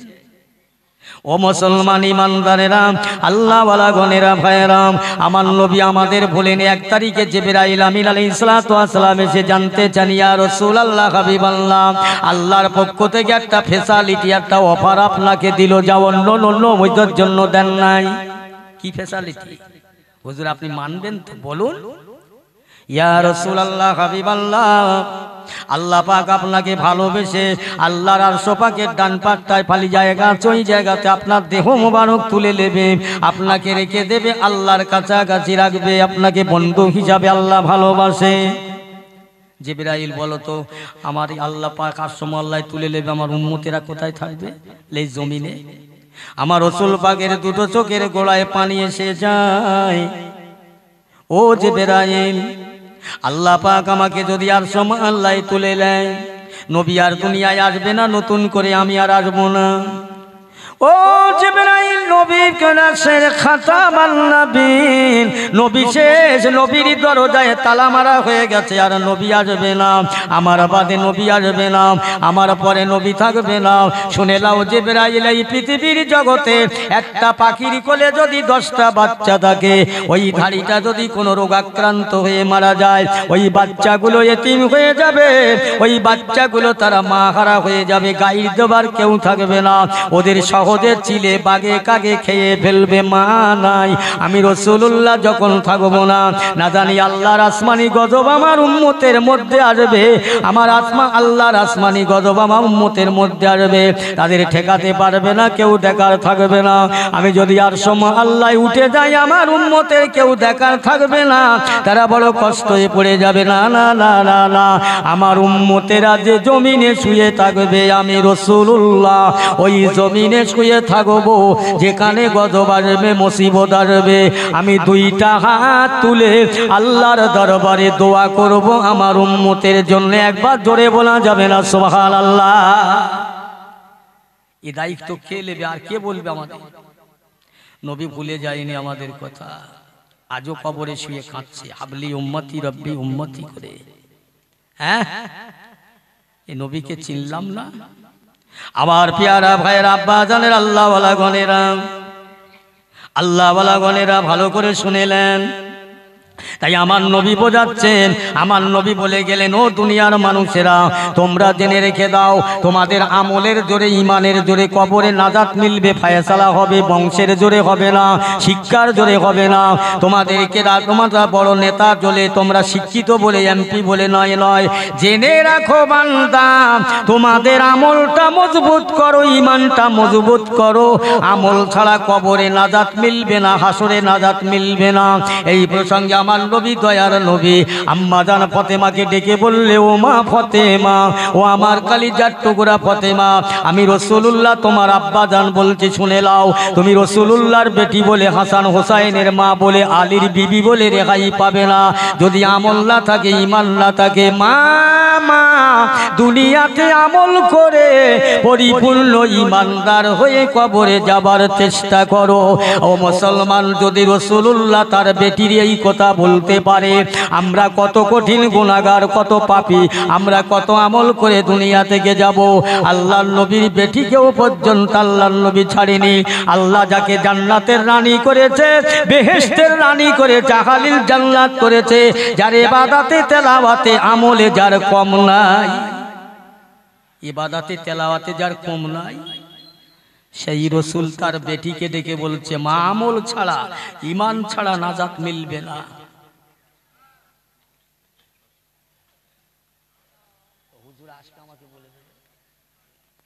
আমার পেয়ারা ভাইরা, আমল ছাড়া, নবীকে ভালোবাসা ছাড়া, আল্লাহকে ভালোবাসা ছাড়া আমল ইমান পয়দা হবে না। অনেক কাজ আছে, 5 ওয়াক্ত নামাজ আছে, সাধ্যমতো হালাল খাদ্যর দরকার আছে, মিথ্যা কথা পরিত্যাগ করার দরকার আছে, টুকলখুরি, জালিয়াতি, সিটিংবাজি, পরনিন্দা, পরচিৎসা, গীবত, গিল্লা, এর থেকে বাঁচতে হবে, ছেড়ে দিতে হবে, একনিষ্ঠ আল্লাহর বান্দা হতে হবে, আল্লাহর নবীর কথাটাকে অ্যাকসেপ্ট করে মেনে নিতে হবে। তবে তো না ইমানদার, তবে তো না আমল আলা। বুঝছেন? আমল ছাড়া, আমার রাসূল বলছে, আমল ছাড়া নাজাত মিলবে না। আল্লাহর ওলিরাও বলে গেছে, তারাও বলে গেছে, আমল ছাড়া নাজাত মিলবে না। আল্লাহ রসুল আল্লাহর হাবিবের বেটি 1 তারিখে আম্মা জান ফাতেমা জাঁতায়ে গম পাক দিয়ে আটা বানাচ্ছেন। বড় ছেলেটাকে কাঁদছে, কান্না থামাবার জন্য দোলনায় শুইয়ে দিয়ে ফাতেমার পায়ে দড়ি বেঁধে টুকটুক করে নাড়া দেয়। ছোট ছেলেটা কাঁদছে, ছোট ছেলেটাকে কোলে নিয়ে দুধ পান করায়, 1 হাত দিয়ে জাঁতা পাক দেয়। ফাতেমা এত ক্লান্তির মধ্যে, কষ্টের মধ্যে আল্লাহ নবীর বেটি আম্মা জান ফাতেমা তুজ্জাহারা বসে বই কোরআন পাক পাঠ করছে। একদিকে ছেলেকে দুধ পান করায়, বড় ছেলেটাকে দোলনায় দোলনা দেয়। নিজের স্বামী রুটি বানাবার জন্য গম পিষে আটা বানায়। এত কষ্টের মধ্যে ফাতেমা জবান দিয়ে আল্লাহর কোরআন শরীফ তেলাওয়াত করছেন। একবার জোরে বলা যাবে না সুবহানাল্লাহ? কোরআন শরীফ তেলাওয়াত করছে। হযরত আলী রাদিয়াল্লাহু তাআলা আনহু বাড়ি আসলেন, ঘরের মধ্যে সালাম দেবেন, দেখছেন মৃদু মৃদু আওয়াজ আসছেন, কোরআন পাকের আওয়াজ। হযরত আলী দাঁড়িয়ে গেলেন, সালাম দিচ্ছেন না। অনেক সময় দাঁড়িয়ে রইল, কোরআন তেলাওয়াত বন্ধ করলো। ফাতেমা জাতা টাতা গুলো গুছিয়ে নিলেন। হযরত আলী ঢুকে সালাম দিয়ে বলছে, ফাতেমা আমি তোমার একটা দৃশ্য আজ দেখলাম। ফাতেমা একদিকে তোমার বড় ছেলেকে থামাবার জন্য, কান্নাকে থামাবার জন্য দোলনায় দিয়ে তুমি পায়ে দড়ি বেঁধে টুকটুক করে দোলনা দাও। ছোট ছেলে কাঁদছে, তাকে দুধ পান করাও, আবার জাঁতা পাক দাও। এত কষ্টের মধ্যে তুমি আবার কোরআন তেলাওয়াত করছো। ও আমার প্রাণ প্রিয় স্বামী গো, আমার আব্বা বলেছে আমি ফাতেমা আমল ছাড়া নাজাত পাবো না। একবার জেনে রাখো, আমার স্বামী কাল ময়দানে মাহশরে যদি আমার আল্লাহ পাক প্রশ্ন করে, ফাতেমা আমি তোমাকে মেয়ে ছেলে করেছিলাম, তোমার অন্তরে দয়া মায়া দিয়েছিলাম, ভালোবাসা দিয়েছিলাম। ও ফাতেমা বড় ছেলেকে ভালোবেসেছো, ছোট ছেলেকে ভালোবেসেছো, স্বামীকে ভালোবাসা বেসেছো। স্বামীর খাদ্যের জন্য রুটি বানাবার জন্য গম পিষে আটা বানাচ্ছিলে। ফাতেমা এত কাজ তুমি দুনিয়ায় করলে, আমি তোমাকে এত ভালোবেসে পয়দা করলাম, কই আমার কথা কি তুমি ভুলে গিয়েছিলে? ও আমার স্বামী গো, আল্লাহ পাক যদি ময়দানে মাহশরে প্রশ্ন করে তুমি দুনিয়ার এত কাজ করলে, আমি আল্লাহর সঙ্গে কি তোমার সম্পর্ক? আমি ফাতেমা জবাব দিতে পারবো না।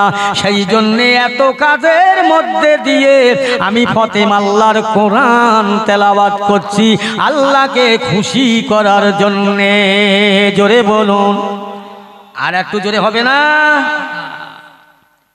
আমার তোমার ঘরের ফাতেমা, ও নামাজ তো দূরের কথা, বুঝেছে? সকালবেলা উঠেছে, বেলা 8টা বেজে গেছে, জিজ্ঞেস করছে, ফাতেমা নামাজ পড়েছো? বলছে নামাজ পড়বো, কোচি না, পেশাব করে সব কাপড় চোপড় নষ্ট করে দিয়েছে। কোচি যদি একবার পেশাব করে তো কোচির মা 3 বার করেছে। নামাজ নামাজ সব শেষ। অনেক ফাতেমা আছে, অনেক খাদিজা আছে, অনেক আয়েশা আছে। সেই খাদিজা, সেই আয়েশা, সেই ফাতেমা না। আহা, ও মুসলমান ইমানদারেরা, আল্লাহওয়ালা ভাইজানেরা, বন্ধুরা, আল্লাহ নবী দিন দুনিয়ার বাদশা দয়াল নবী 1 তারিখে কোথায় থেকে ঘরে আসলেন? আম্মা জান খাদিজাতুল কুবরা রাদিয়াল্লাহু তাআলা আনহা আল্লাহর নবীকে কাছে পেয়ে কাঁদছেন আর কাঁদছেন, কাঁদছেন আর কাঁদছেন।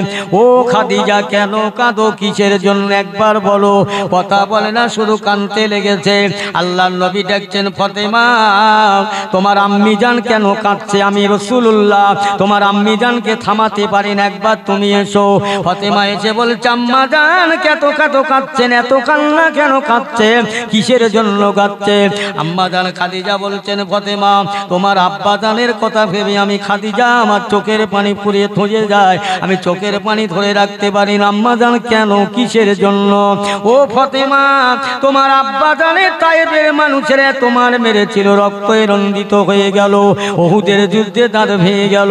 তোমার আব্বা জান যখন বাড়ি ফিরত মাঝে মাঝে কত কষ্ট করে আরবের মানুষেরা তোমার আব্বা জানকে পাথর মারত, ইট মারত।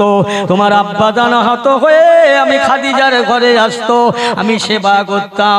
আমি খাদিজা হয়তো দুনিয়া থেকে চলে যাব, তোমার আব্বার উপায় কি হবে এই না মনে করে আমি খাদিজার চোখ দিয়ে পানি ঝরে। আম্মা জান চিন্তা করবেন না, ভাববেন না, আপনি চলে যাবার পরে আমি ফাতেমা যতদিন বেঁচে থাকবো আমি আমার আব্বা জানকে লক্ষ্য রেখে দেব। জোরে বলুন সুবহানাল্লাহ। ইয়া রাসূলুল্লাহ হাবিবাল্লাহ, আমি খাদিজা মনে হয় দুনিয়া থেকে চলে যাব, চলে যাবার সকল সম্ভাবনা উজ্জ্বল হয়ে উঠেছে। ইয়া রাসূলুল্লাহ, কয়েকটা ওসিয়াত আপনার কাছে করব, আপনি মেনে নেন। ও খাদিজা বলো কিসের ওসিয়াত, কি কথা বলবে? ইয়া রাসূলুল্লাহ হাবিবাল্লাহ, আপনার কাছে আমার প্রশ্ন, আপনার কাছে আমার ওসিয়াত, আমি খাদিজা মারা যাবার পরে, ইন্তেকালের পরে যেন মদিনার দোকান থেকে নতুন কাপড়ে আমাকে কাপড় বানাবেন না। ইয়া রাসূলুল্লাহ হাবিবাল্লাহ, আপনার পাজামা, আপনার জুব্বা, আপনার পাগড়ি আমি খাদিজা সেলাই করে আমার কাপড়ের জন্য রাখলাম, ওইটা আমাকে কাপড় করবে।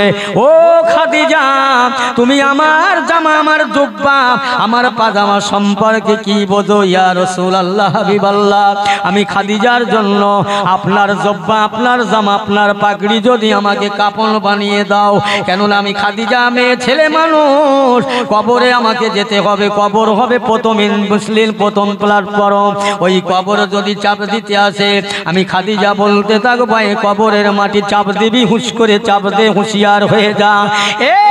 মাটির কবর আমার শরীরে, আমি খাদিজার দেহ, আল্লাহর নবী খোদার বন্ধুর গায়ের জুব্বা, আমার কাপড় পরানো রয়েছে, এই কবরের মাটি আমার গায়ে চাপ দিয়ে আমার নবী পাকের জুব্বাটাকে বেইজ্জতি করো না। ইয়া রাসূলুল্লাহ হাবিবাল্লাহ, আমি খাদিজা এতটুকু বলতে পারবো, এই আপনার জামা, আপনার জুব্বা আমার কাপড় হবার সুবাদে আমি খাদিজা যদি কবরে না যাতে পেয়ে যাই, জোরে বলুন, আর একটু জোরে বলে।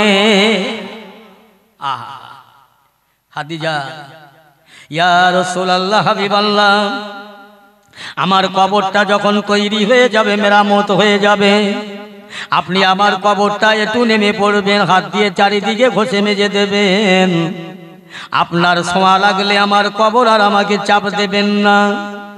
ইয়া রাসূলুল্লাহ হাবিবাল্লাহ, আর একটা কথা, সবাই মাটি দিয়ে চলে আসবে, আপনি আমার স্বামী, আপনার আল্লাহর নবী খাদিজা রাসূলুল্লাহ, আমি খাদিজার কবরের ধারে আপনি ইন্তজার করবেন, দাঁড়িয়ে যাবেন কেন খাদিজা? ইয়া রাসূলুল্লাহ হাবিবাল্লাহ, যদি মুনকার নেকির আমার কাছে সওয়াল করে, প্রশ্ন করে, আমি মেয়ে ছেলে মানুষ, তো আমার আমল নাই, আমি জবাব হয়তো দিতে পারবো না। সত্যি যদি আমি খাদিজাকে আপনি ভালোবাসেন, খবরদার ইয়া রাসূলুল্লাহ, আমার কবরের ধারে দাঁড়িয়ে থাকবে, মুনকার নেকির প্রশ্ন করবে, আমি যদি জবাব না দিতে পারি, আপনি আমার হয়ে প্রশ্নের জবাবটা দেবেন। একটু জোরে বলা যাবে না সুবহানাল্লাহ?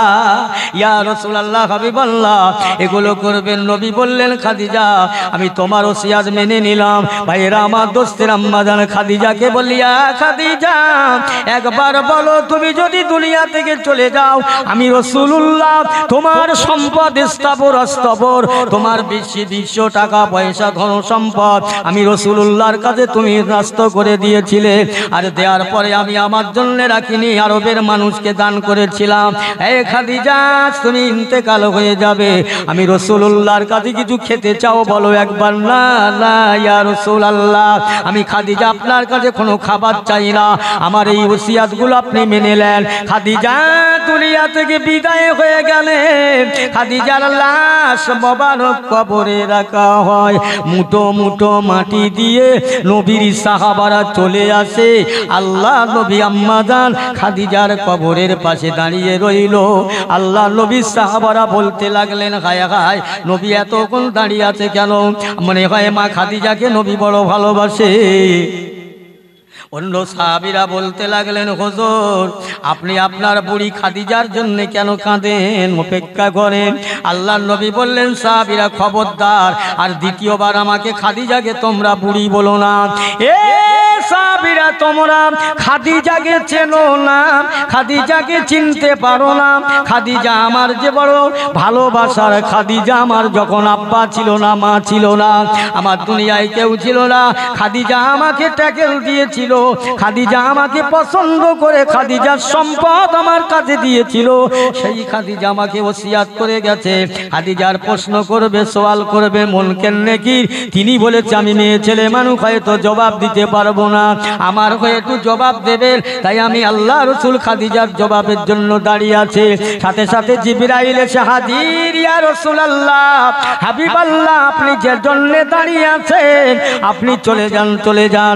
আপনি যেমন খাদিজাকে ভালোবাসেন, খাদিজাকে মহব্বত করেন, আল্লাহ পাক খাদিজাকে ভালোবেসে খাদিজার সওয়াল জবাব হয়ে গেছে। আল্লাহ পাক খাদিজার মুখটা ঘুরিয়ে আল্লাহ আরশ মা আল্লাহ করে নিয়ে, শুধু তাই নয়, আল্লাহ পাক আপনার বিবি খাদিজাকে সালাম দিয়েছে।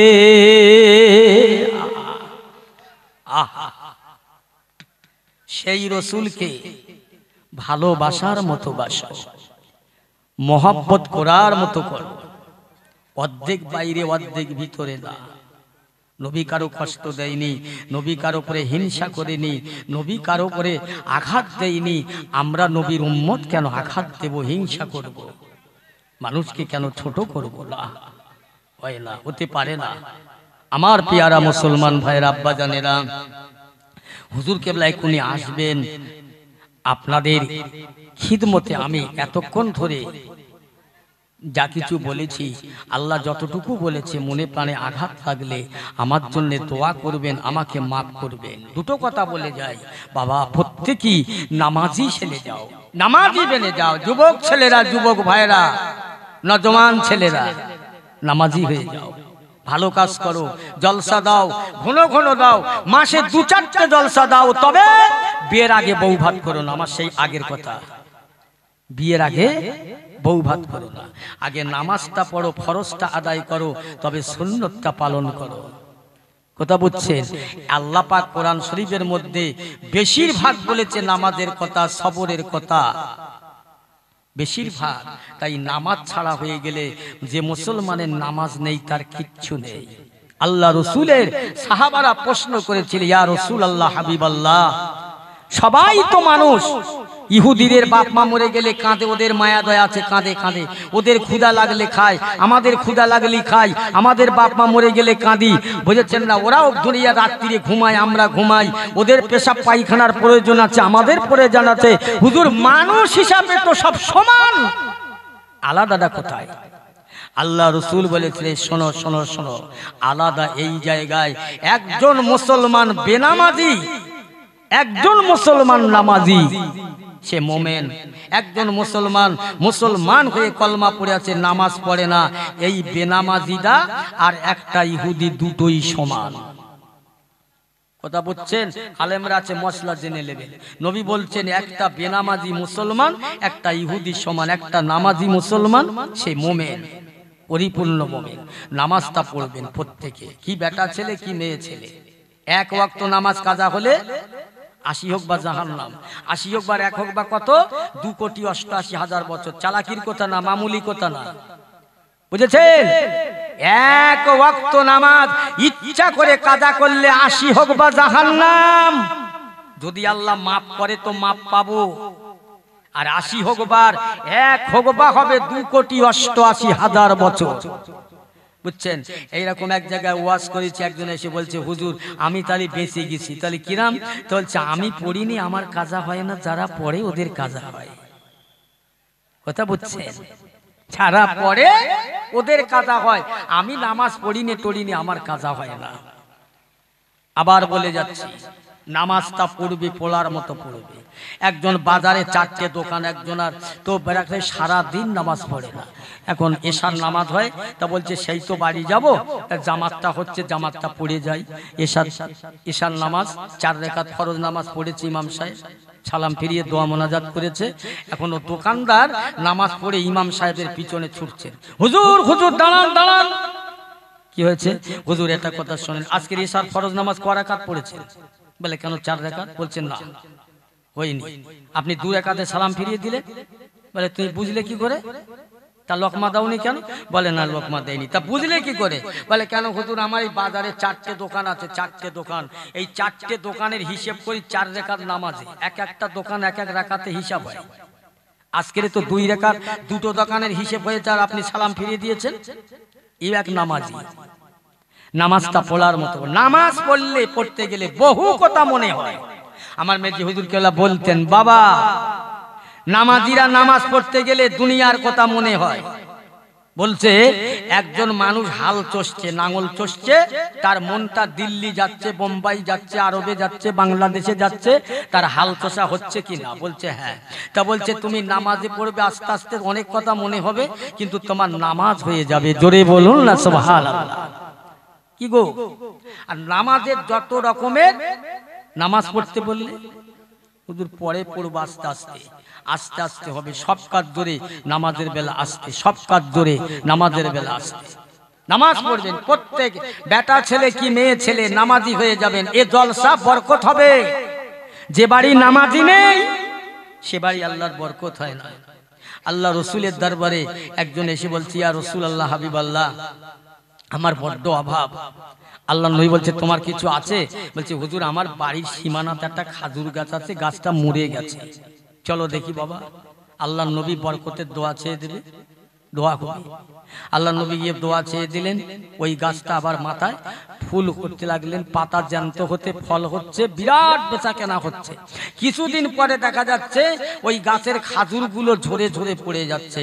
আবার গিয়ে ইয়া রাসূলুল্লাহ, হাবিবাল্লাহ, আমার গাছের খাজুরগুলো সব অকালে ঝরে পড়ে যাচ্ছে, এর আগে আমার এই খাজুর বিক্রি করেছি, খেয়েছি, আমার সংসারটা ভালোভাবে চলছে। আল্লাহ রসুল আবার গেলে বলছে, বাবা গাছে উঠতে পারো? জি হুজুর। এই ওঠো তো, উঠে দেখো তো গাছের মাথায় কি আছে। উঠে দেখছে হুজুর এই গাছের ভিতরে একটা হাড় পাওয়া গেছে। আল্লাহ নবী বলছে এই হাড়টা ওখান থেকে ফেলে দাও, দূরে অনেককে চলে যায়, দূরে চলে যায়। নেমে আসলেন, আবার নবী দোয়া চাইলেন। সাহাবা জিজ্ঞেস করলেন, হুজুর কি ব্যাপারে, হাড়টা কি? হাড়টা কোথাকার? আল্লাহ রসুল আল্লাহর হাবিব বর্ণনা করেন, এই আমার সাহাবীরা শুনে নাও, যাবে তুমি নামাজি, তোমার বিবি নামাজি, তোমার ছেলে নামাজি, ও বাবা শুনে নাও, এই গাছে তোমার ফল হয়, বরকত হয়। ইবলিস শয়তান সহ্য করতে পারলো না, তোমাকে ধোঁকা দিয়ে তোমাকে ঈমানটা নষ্ট করার জন্য চেষ্টা করে হলো না। এবার তোমার গাছের মধ্যে একটা বেনামাজির হাড় এনে ইবলিস ঢুকিয়ে দিয়ে গেছে, যাতে করে তোমার গাছের ফলটা নষ্ট হয়ে যায়। ওই বেনামাজির হাড় দেওয়ার জন্য গাছের ফলটা নষ্ট হয়ে যায় বাবা, ঝরঝর করে ঝরে চলে যায়। মুসলমান ইমানদার কোথায় প্রসঙ্গে বেড়ে যায়। 1 তারিখে হযরত ওমর ফারুক যখন খলিফা ছিলেন, বাদশা ছিলেন, একজন বুড়ি মহিলা এসে বলছেন, ও খলিফায়ে সানি ফারুকে আজম, হুজুর আপনার কাছে এসে আপনি এক কাজ করুন, একটু আমাকে তেল দেন না, একটু আলু চানা খাবো। আমি বুড়ি মেয়ে ছেলে, আমার আলু চানা খাবার বড্ড শখ হলো। হযরত ওমর ফারুক একটু তেল দিলেন। বুড়ি মেয়েটা যেতে যেতে পা স্লিপ করে তেলের পাত্রটা জমিনে পড়ে গিয়ে উবুর হয়ে তেলটা পড়ে গেলেন। আবার বুড়ি মেয়েটা আস্তে আস্তে করে যায় ওমরের দরবারে, দেখি হুজুর একটু তেল দেয় কিনা। তেলটা তো পড়ে গেল, আমি তো ইচ্ছা করে ফেললাম না। আবার গিয়ে বলছে, হুজুর আমি বুড়ো মানুষ, হাঁটতে গিয়ে আমার পাটা হোঁচট লেগে পড়ে গেলাম, তেলটা পড়ে গেল, হুজুর আর তো তেল দেন না। হযরত ওমর ফারুক রাদিয়াল্লাহু তাআলা আনহু একটা কিরকুটি দিলেন, বুড়ি মা যে জায়গায় তোমার তেলটা পড়ে গেছে ওই জায়গায় কাগজটা রেখে বাটিটা সামনে বসাবে। ওই বুড়ি মেয়েটা যায় আর চিন্তা করে কি কেমন করে হয়, এ কেমন কথা, তেল পড়ে গেল, কাগজ দিলেন। বুড়ি মেয়েটা তার তেলের জায়গাটায়, যে জায়গাটায় তেল পড়ে গেল, সোজা দৃশ্য করে কাগজটা রেখে দিয়ে বাটিটা পাশে বসিয়ে দেন। ওতে লিখে দিল, এই জমিন শোন, এ জমিন শোন, আমি ওমরের দেওয়া তেলটা জমিন তুই গিলে নিবি না, তেলটা ফিরত দে, ফিরত দে, আর যদি ফিরে না দিস তাহলে জেনে রাখ তোর বুকে বেনামাজি দাপন করব। ওইটা শুনে জমিন তেলটা ফিরিয়ে দিল, তবু বেনামাজি তার বুকে রাখতে চাইল না। কষ্ট হচ্ছে নাকি আপনাদের? ও মুসলমান ঈমানওয়ালারা, মানদারেরা, খুব সাবধান হয়ে যাও। 10 মিনিট হয়নি, কমিটির লোক কোথায় গেল? একটু মহব্বতে দরুদ আল্লাহুম্মা।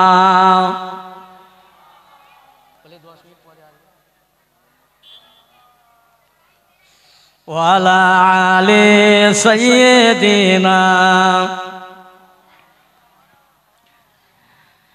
আকাশ হতে পড়লো ঝরে কোলে আমিনার, আকাশ হতে পড়লো ঝরে কোলে আমেনার মালাইক সব জানায় সালাম তাজিমে তোমার আল্লাহুম্মা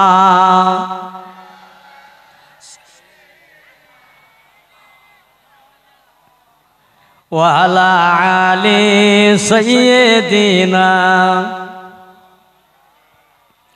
মোহাম্মদ তুমি গো খোদার পিয়ারাম আমিনা মায়ের তুমি নয়নেরই তারাম এসেছিলে তুমি গো সেই নিশিরাতে মুখেতে মধুর বাণী কোরআন দেহাতে আল্লাহুম্মা জোরে জোরে সাল্লি আলা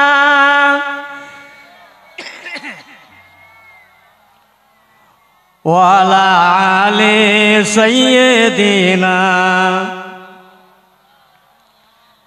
তোমারি আলোক দানে আলোকিত সারা তোমারি আলোক দানে আলোকিত সারা তোমারি মধুর প্রেমে দিল পারা পারা মুহাম্মদ তুমি গো খোদার পিয়ারা আল্লাহুম্মা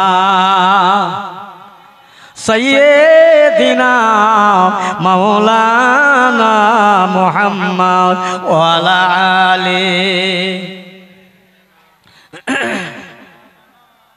আমার পিয়ারা ভাইরা আব্বাজানেরা তাহলে কি বলছিলাম আমার কথা কি ছিল ইমানদার হয়ে আল্লাহর পাকের ইমানওয়ালা হয়ে আমল নিয়ে কবরে যাবার চেষ্টা করবে খবরদার দুনিয়াটাকে পেয়ে ইদিক উদিক করে দুনিয়ার জীবনটা রঙিন জীবন করে মরো না মরার সময় মরণের কষ্ট আছে আল্লাহ বলছে নারায়ে তাকবীর নারায়ে তাকবীর ফুরফুরা শরীফ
আল্লাহ আল্লাহ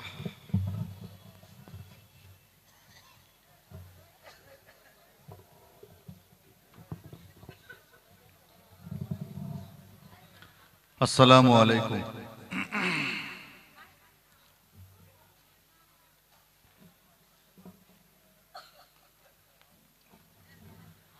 যে সমস্ত ভাইরা মাইকের আওয়াজ পাচ্ছেন এদিক ওদিক ছড়িয়ে ছিটিয়ে রয়েছেন সকলে মাহফিলে চলে আসুন মাশাআল্লাহ আমার পূর্বে জানাব আল্লাহর রাস্তে পাক মাহফিলে বসে যান অনেক সময় ধরে অনেকে মানুষ এদিক ওদিকে ঘুরছেন আর ঘুরবেন না এখন আমি এসেছি আপনাদের কাছে একজন গুনাহগার খাকসার পাপী মহাপাপী আপনারা নেককার আল্লাহওয়ালা আপনাদের দিকে দোয়া নেবার জন্য এসেছি আমার ভাই জনাব আলহাজ মাওলানা হুজুর ওয়াজ করলেন এতক্ষণ আপনারা নির্বিঘ্নে শুনলেন আমিও তো সেইভাবে পারবো না উদ্দেশ্য একটা এসেছি আপনাদের দোয়া নেবার জন্য আউযু বিল্লাহি মিনাশ শাইতানির রাজীম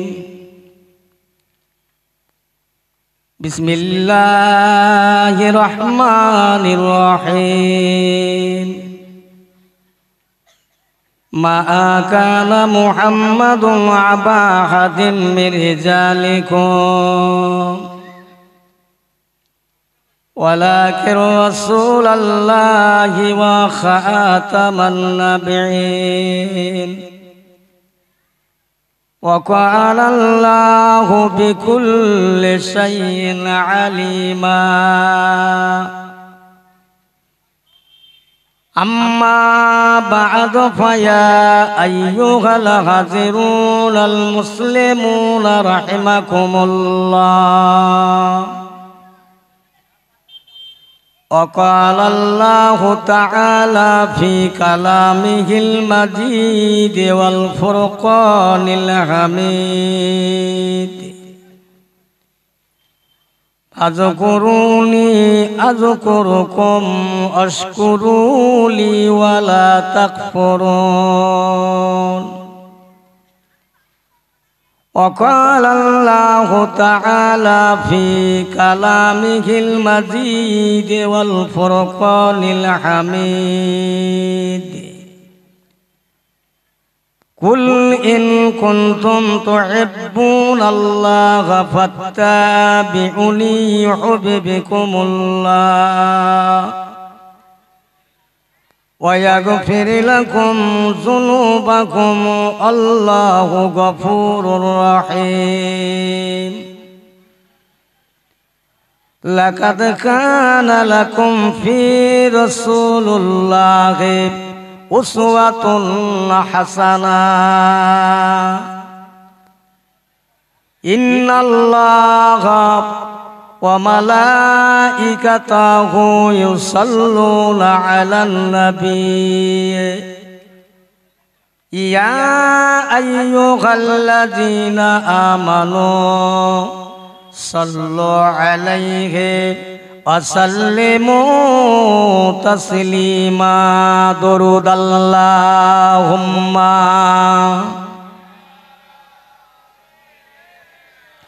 مولانا محمد وعلى آله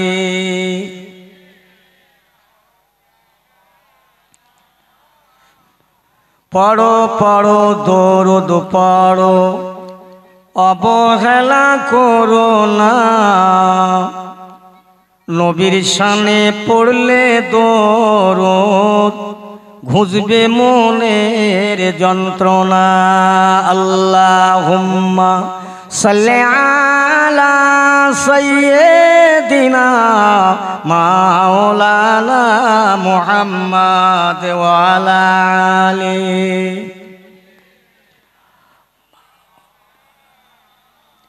মাটির বাড়ি মাটির পয়তা মাটি হবে মোদের বিছানা এই মাটি দিয়ে চাপা দেবে অতি সাদের মুখখানা আল্লাহুম্মা জোরে জোরে সাল্লি আলা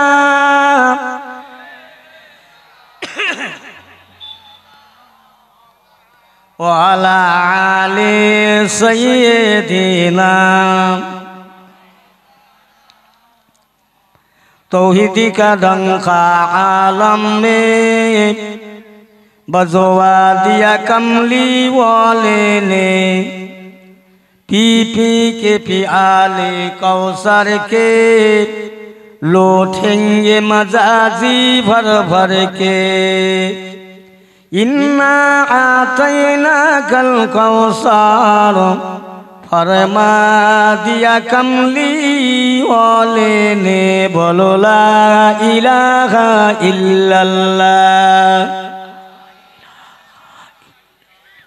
ला इलाहा इल्लल्लाह मुहम्मदुर रसूलुल्लाह ला इलाहा इल्लल्लाह ला इलाहा इल्लल्लाह ला इलाहा इल्लल्लाह मुहम्मदुर रसूलुल्लाह अल्लाहुम्मा सल्लि अला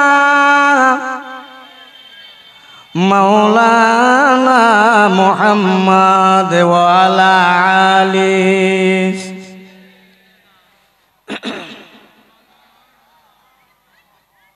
আল্লাহুম্মা আমিন। ইয়া আল্লাহ, খাস করে পাক মাহফিল জলসা আপনার দরবারে কবুল করেন আল্লাহ। আমরা যারা আপনার দরবারে হাত উঠেছি, দরুদ শরীফ, কলমা শরীফ, যে যা বলা কোয়া পড়াশোনা করেছি, ভুল খাতা মাফ করে দেন আল্লাহ। আমাদের জীবনের জানা অজানা, শিরক বেদাত, ইচ্ছা অনিচ্ছা, গোপনে প্রকাশ্যে, দিনের আলোয় রাতের আধারে আল্লাহ যত গুনাহ করেছি, মানুষের চোখের আড়াল করে করেছি, আপনার চোখে ফাঁকি দিতে পারিনি আল্লাহ। আপনি আমাদের মাফ করে দেন আল্লাহ। আমরা গুনাহগার বলে, খাতাকার বলে, সিয়াকার বলে আপনি আমাদের হাঁকিয়ে তাড়িয়ে দেবেন আল্লাহ। আল্লাহ, যারা হাজির অনাহাজির, উপস্থিত অনুপস্থিত, সবাইকে মাফ করে দেন আল্লাহ। যারা মাটির নিচে ঘুমিয়ে আছে চিরদিনের জন্য, তাদের কবরকে মাফ করে দেন আল্লাহ। আল্লাহ, এই গ্রামের বালা মুসিবত দূর করে দেন, অভাব অনাটন দূর করে দেন আল্লাহ।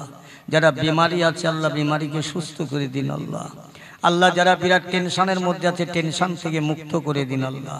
যাদের ঘরে বাড়ি বাল বাচ্চাদের আল্লাহ অসুস্থ আছে, আল্লাহ সুস্থতা দান করুন আল্লাহ। সবাইকে মজলিসে আসার তৌফিক দান করেন। এই মজলিসের রহমত আল্লাহ তাদের জন্য, আমাদের সকলের জন্য নসিবে কবুল করেন আল্লাহ। রাসূলুল্লাহর খাতিরে মাহফিলে জলসায়ে দোয়া মোনাজাত আল্লাহ আপনার দরবারে কবুল করে নেবেন। বিরহমাতিকা ইয়া আরহামার রাহিমিন, বাহাক লা ইলাহা ইল্লাল্লাহু মুহাম্মাদুর রাসূলুল্লাহ। উপস্থিত মুআজ্জাজ মুহতারাম উলামায়ে কেরাম, সমবেত দিনদার আল্লাহওয়ালা পরেজগার মুত্তাকি মুসলমান আব্বাজানেরা, ভাইরা, পর্দার অন্তরালের আমার মা বোনেরা, ছোট্ট ছোট কচি কাঁচা স্নেহের ছেলে মেয়েরা, আল্লাহ পাকের দরবারে সবাই মিলে সর্বপ্রথম শুকরিয়া আদায় করি যে আল্লাহ পাক আজকের আমাদিগকে তিনি তানার মনোনীত বেহেশতের বাগানে আমাদের ভালোবেসে বসিয়েছেন।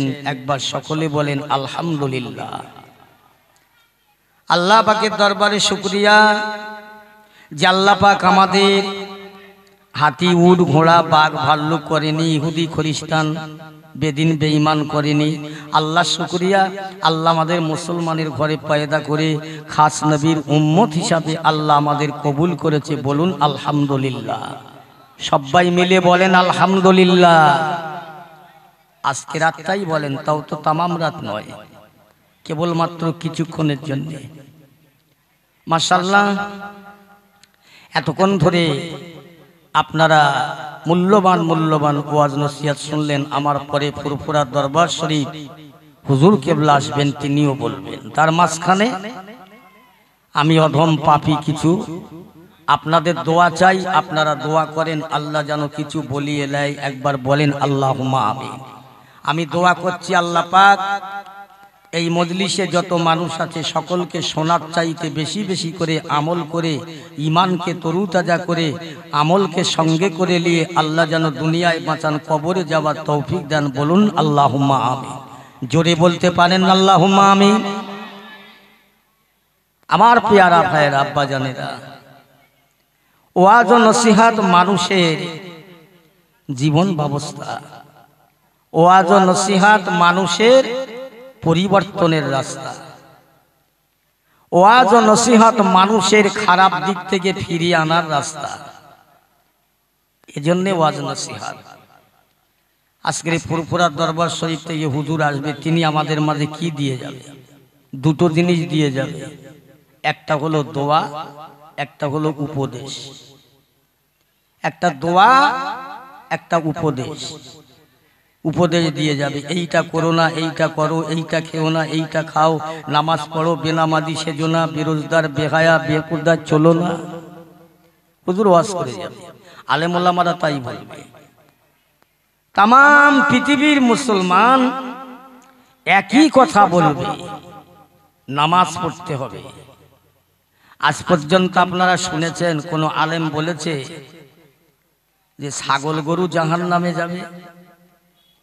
না। ছাগল গরুর জন্য কোনো জেলখানা আছে? না। ছাগল গরুর জন্য, জন্তু জানোয়ারের জন্য কোনো হাজত আছে? না থানা আছে? না অফিস আছে? জেলখানা। জাহান্নামে যাবে মানুষ আর পাথর। জাহান্নামের খাদ্য ইন্ধন হবে মানুষ আর পাথর। তাহলে আজকে আমাদের ভাবতে হবে যে আল্লাহ পাক আমাদের সপ্তাহকে উত্তম করে শ্রেষ্ঠ করে বানিয়েছে, আমাদিগকে জাহান্নামে দেওয়ার জন্য নয় তো। কেন আমাদের জাহান্নামে দেবে? আল্লাহ আমাদের বলেও দিয়েছে কোরআন পাকের মধ্যে, এইভাবে তোমরা চলো, আমি আল্লাহ তোমাদের শ্রেষ্ঠ করেছি। একটা কবি বলেছে না, আল্লাহ আল্লাহ তুমি জানলে জানালো, শেষ করা তো যায় লাগে তোমার গুণগান। তুমি মাটির আদমকে প্রথম সৃষ্টি করিয়া ঘোষণা করিয়া দিলে শ্রেষ্ঠ বলিয়া। জোরে বলুন সুবহানাল্লাহ। কি আদমকে আল্লাহ সৃষ্টি করেছেন, সবার থেকে সম্মান করে ঘোষণা করলেন শ্রেষ্ঠ বলে। আজ আমরা হয়ে গেছি শ্রেষ্ঠ চাইতে নিকৃষ্ট। আমরা বহু ওয়াজ নসিহত শুনেছি আল্লাহ করে, এখনো মসজিদে আজান হলে মাঝে মাঝে ইমাম আর মুয়াজ্জিন চালায়। এখনো মসজিদে 1 থেকে 1.5 কাতার হয় না, জুম্মার দিন ভরে যায়, একদম মসজিদ ভর্তি। নামাজ তো ফরজ। আচ্ছা, একটা কথা আমি আপনাদের কাছে জিজ্ঞাসা করি, ভাই জবাব দেবেন, আগে বিয়ে হয় না আগে বউ ভাত হয়? কথা বলেন না। বিয়ে হয়, উল্টো পাল্টা হয়ে যাচ্ছে। এসব উল্টো না। আজ থেকে কয়েক বছর আগে মোবাইলে পয়সা কাটতো 30 দিনে, এখন কাটছে 28 দিনে। 28 দিনে শেষ। কিছু ছেলেরা বলছে আমরা বিয়ে করব পরে, বউ ভাতটা করব আগে। কথা বোঝার চেষ্টা করেন। মানে নীলাদ দিলে সওয়াব আছে, না দিলে ক্ষতি নেই। নামাজ 5 ওয়াক্ত ফরজ, না পড়লে গুনাহ কবিরা, নামাজ মাফ নেই। এরা বলছে আমরা নামাজ পড়ব পরে, মিলাদ দেব আগে। তার মানে বিয়ে করব পরে, বউ ভাত করব আগে। কথা বলছে। মিলাদ যারা দেয় বেশিরভাগ, আমি একটা জলসায় গিয়েছি বাবু, কেতাবের কথা বলছি না, আমার বাস্তব জীবনের ঘটনা। একটা জলসায় গিয়েছি, কমিটির ছেলেরা এসে ঘিরে ধরেছে, হুজুর আমাদের জলসার জন্য দোয়া করেন। হুজুর অনেক পয়সা খরচ। কত টাকা খরচ বাবা? হুজুর 1.5 লক্ষ থেকে 2.5 লক্ষ টাকা খরচ। এত টাকা খরচ কিসে? হুজুর এই গ্রামে 1000 মুসলমানের ঘর আছে, প্রত্যেক ঘরে আলো দিতে হয় জেনারেটরে, একদম পুরো গ্রাম আলোয় আলো। ওই পরিমাণে বিরামিন আলেমদের বিদায় সিদায়, প্যান্ডেল, মাই, জেনারেটর সব নিয়ে তো টাকা। আরে বাহ ভালো। কতজন তোমরা ছেলে চালাও? বলছে হুজুর 80 জন ছেলে। তা আমি বলি 80 জন ছেলে তোমরা কমিটির? বলছে জি হুজুর, আমরা খুব যোগ্য ছেলে, চাঙ্গা ছেলে, আমাদের টাকা নিয়ে জলসা হয়। আমি একটা কথা জিজ্ঞেস করব, সত্যি কথার উত্তর দেবেন তো? বলে হ্যাঁ হুজুর বলেন। আর দেখো যেন শেরবেলা মিথ্যা কথা বলো না, মিথ্যে কথা বললে তোমাদের বেকার হয়ে যাবে। তাহলে হুজুর বলেন, আরে 80 জন ছেলের নামাজি কজন বাবু? বলছে হুজুর সত্যি কথা বলতে কি মাত্র জন 5 নামাজ পড়ে। এই শুনছেন তো কথা? জন 5 নামাজ পড়ে। তাহলে 80 জন আর 5 জন নামাজি হলে আর কজনা বেনামাজি হলো? 75 জনা। তাহলে জাহান্নামে যাবার সংখ্যা কতটা? জান্নাতে যেখানে আসছি গাড়ি নিয়ে, রাস্তায় তো পার হওয়া যায় না, এত মানুষ। এখানে লোকটা কোথায়? নিয়ত ঠিক আছে? ও শ্বশুর বাড়ি আসতেছে, বলে আসতেছে আমি শ্বশুর বাড়ির জলসায় যাচ্ছি। ও রাস্তায় আইবুড়ো মেয়ের হাত ধরে, শালির হাত ধরে ঘুরছে, বুঝছেন? আইবুড়ো মেয়ে, আইবুড়ো ছেলে রাস্তার ধার পারে ইদিক উদিক ইদিক উদিক ফুচকা খাচ্ছে। যত ফসকেরা ফুচকা খাচ্ছে। এ মিলাতের নামে অপমান করা, কলঙ্ক। নবিয়ানা মজলিস দিয়ে রাস্তায় ঘুরছে বেহায়া বেপরদার মতো। তাহলে প্রথম কথা হলো 80 জনা মানুষের মধ্যে 75 জন বেনামাজি, 5 জন নামাজি। এই জলসা এরকম হচ্ছে। যত বাকি জলসা হচ্ছে কমিটির লোকেরা বেশিরভাগ নামাজ পড়ে না। এরা বলছে কার সাদা চুলের দ্বারাই সম্ভব না, বুড়ো বয়কে হটাও, আমরা এখন জোয়ান যুবক চালাবো। তা চালাও, চলছে। ওরা বিয়ে করছে পরে, বউ ভাত করছে আগে। আমি এইখানকার কমিটির যারা আছে, আমি দুঃখ দিয়ে কথা বলতে আসিনি, আমি কারো কষ্ট দিয়ে কারো দালালি করতে আসিনি, কারো হিস্সা পরায়ণ হয়ে বলছি না। ভালোর জন্য বলছি, মঙ্গলের জন্য বলছি। হক কথা তো বলতে হবে, না বললে কিয়ামতের ছাড় নেই। আল্লাহ পাক জিজ্ঞেস করবে, তোকে দুটো কথা বলার শক্তি দিছিলাম, কেবলমাত্র টাকা নিয়ে তুই খেয়েছিস, তোর বউ বাচ্চা খেয়েছে। কই নামাজি সম্পর্কে বলিসনি, বেহায়া সম্পর্কে বলিসনি, বেপরদায় চলছে বলিসনে। আল্লাহ সেদিন আমাকে ছাড়বে না, আমাকে ছাড়বে। আমি একটা বিচার আপনাদের কাছে দিয়ে যাই। ধরে নেন আমি একটা বক্তা, মৌলভী সাহেব, আমার একটা মেয়ে আছে 18, এখন 16-17 বছর বয়স। আমি বাজার থেকে সন্ধ্যাবেলা বাড়ি আসছি,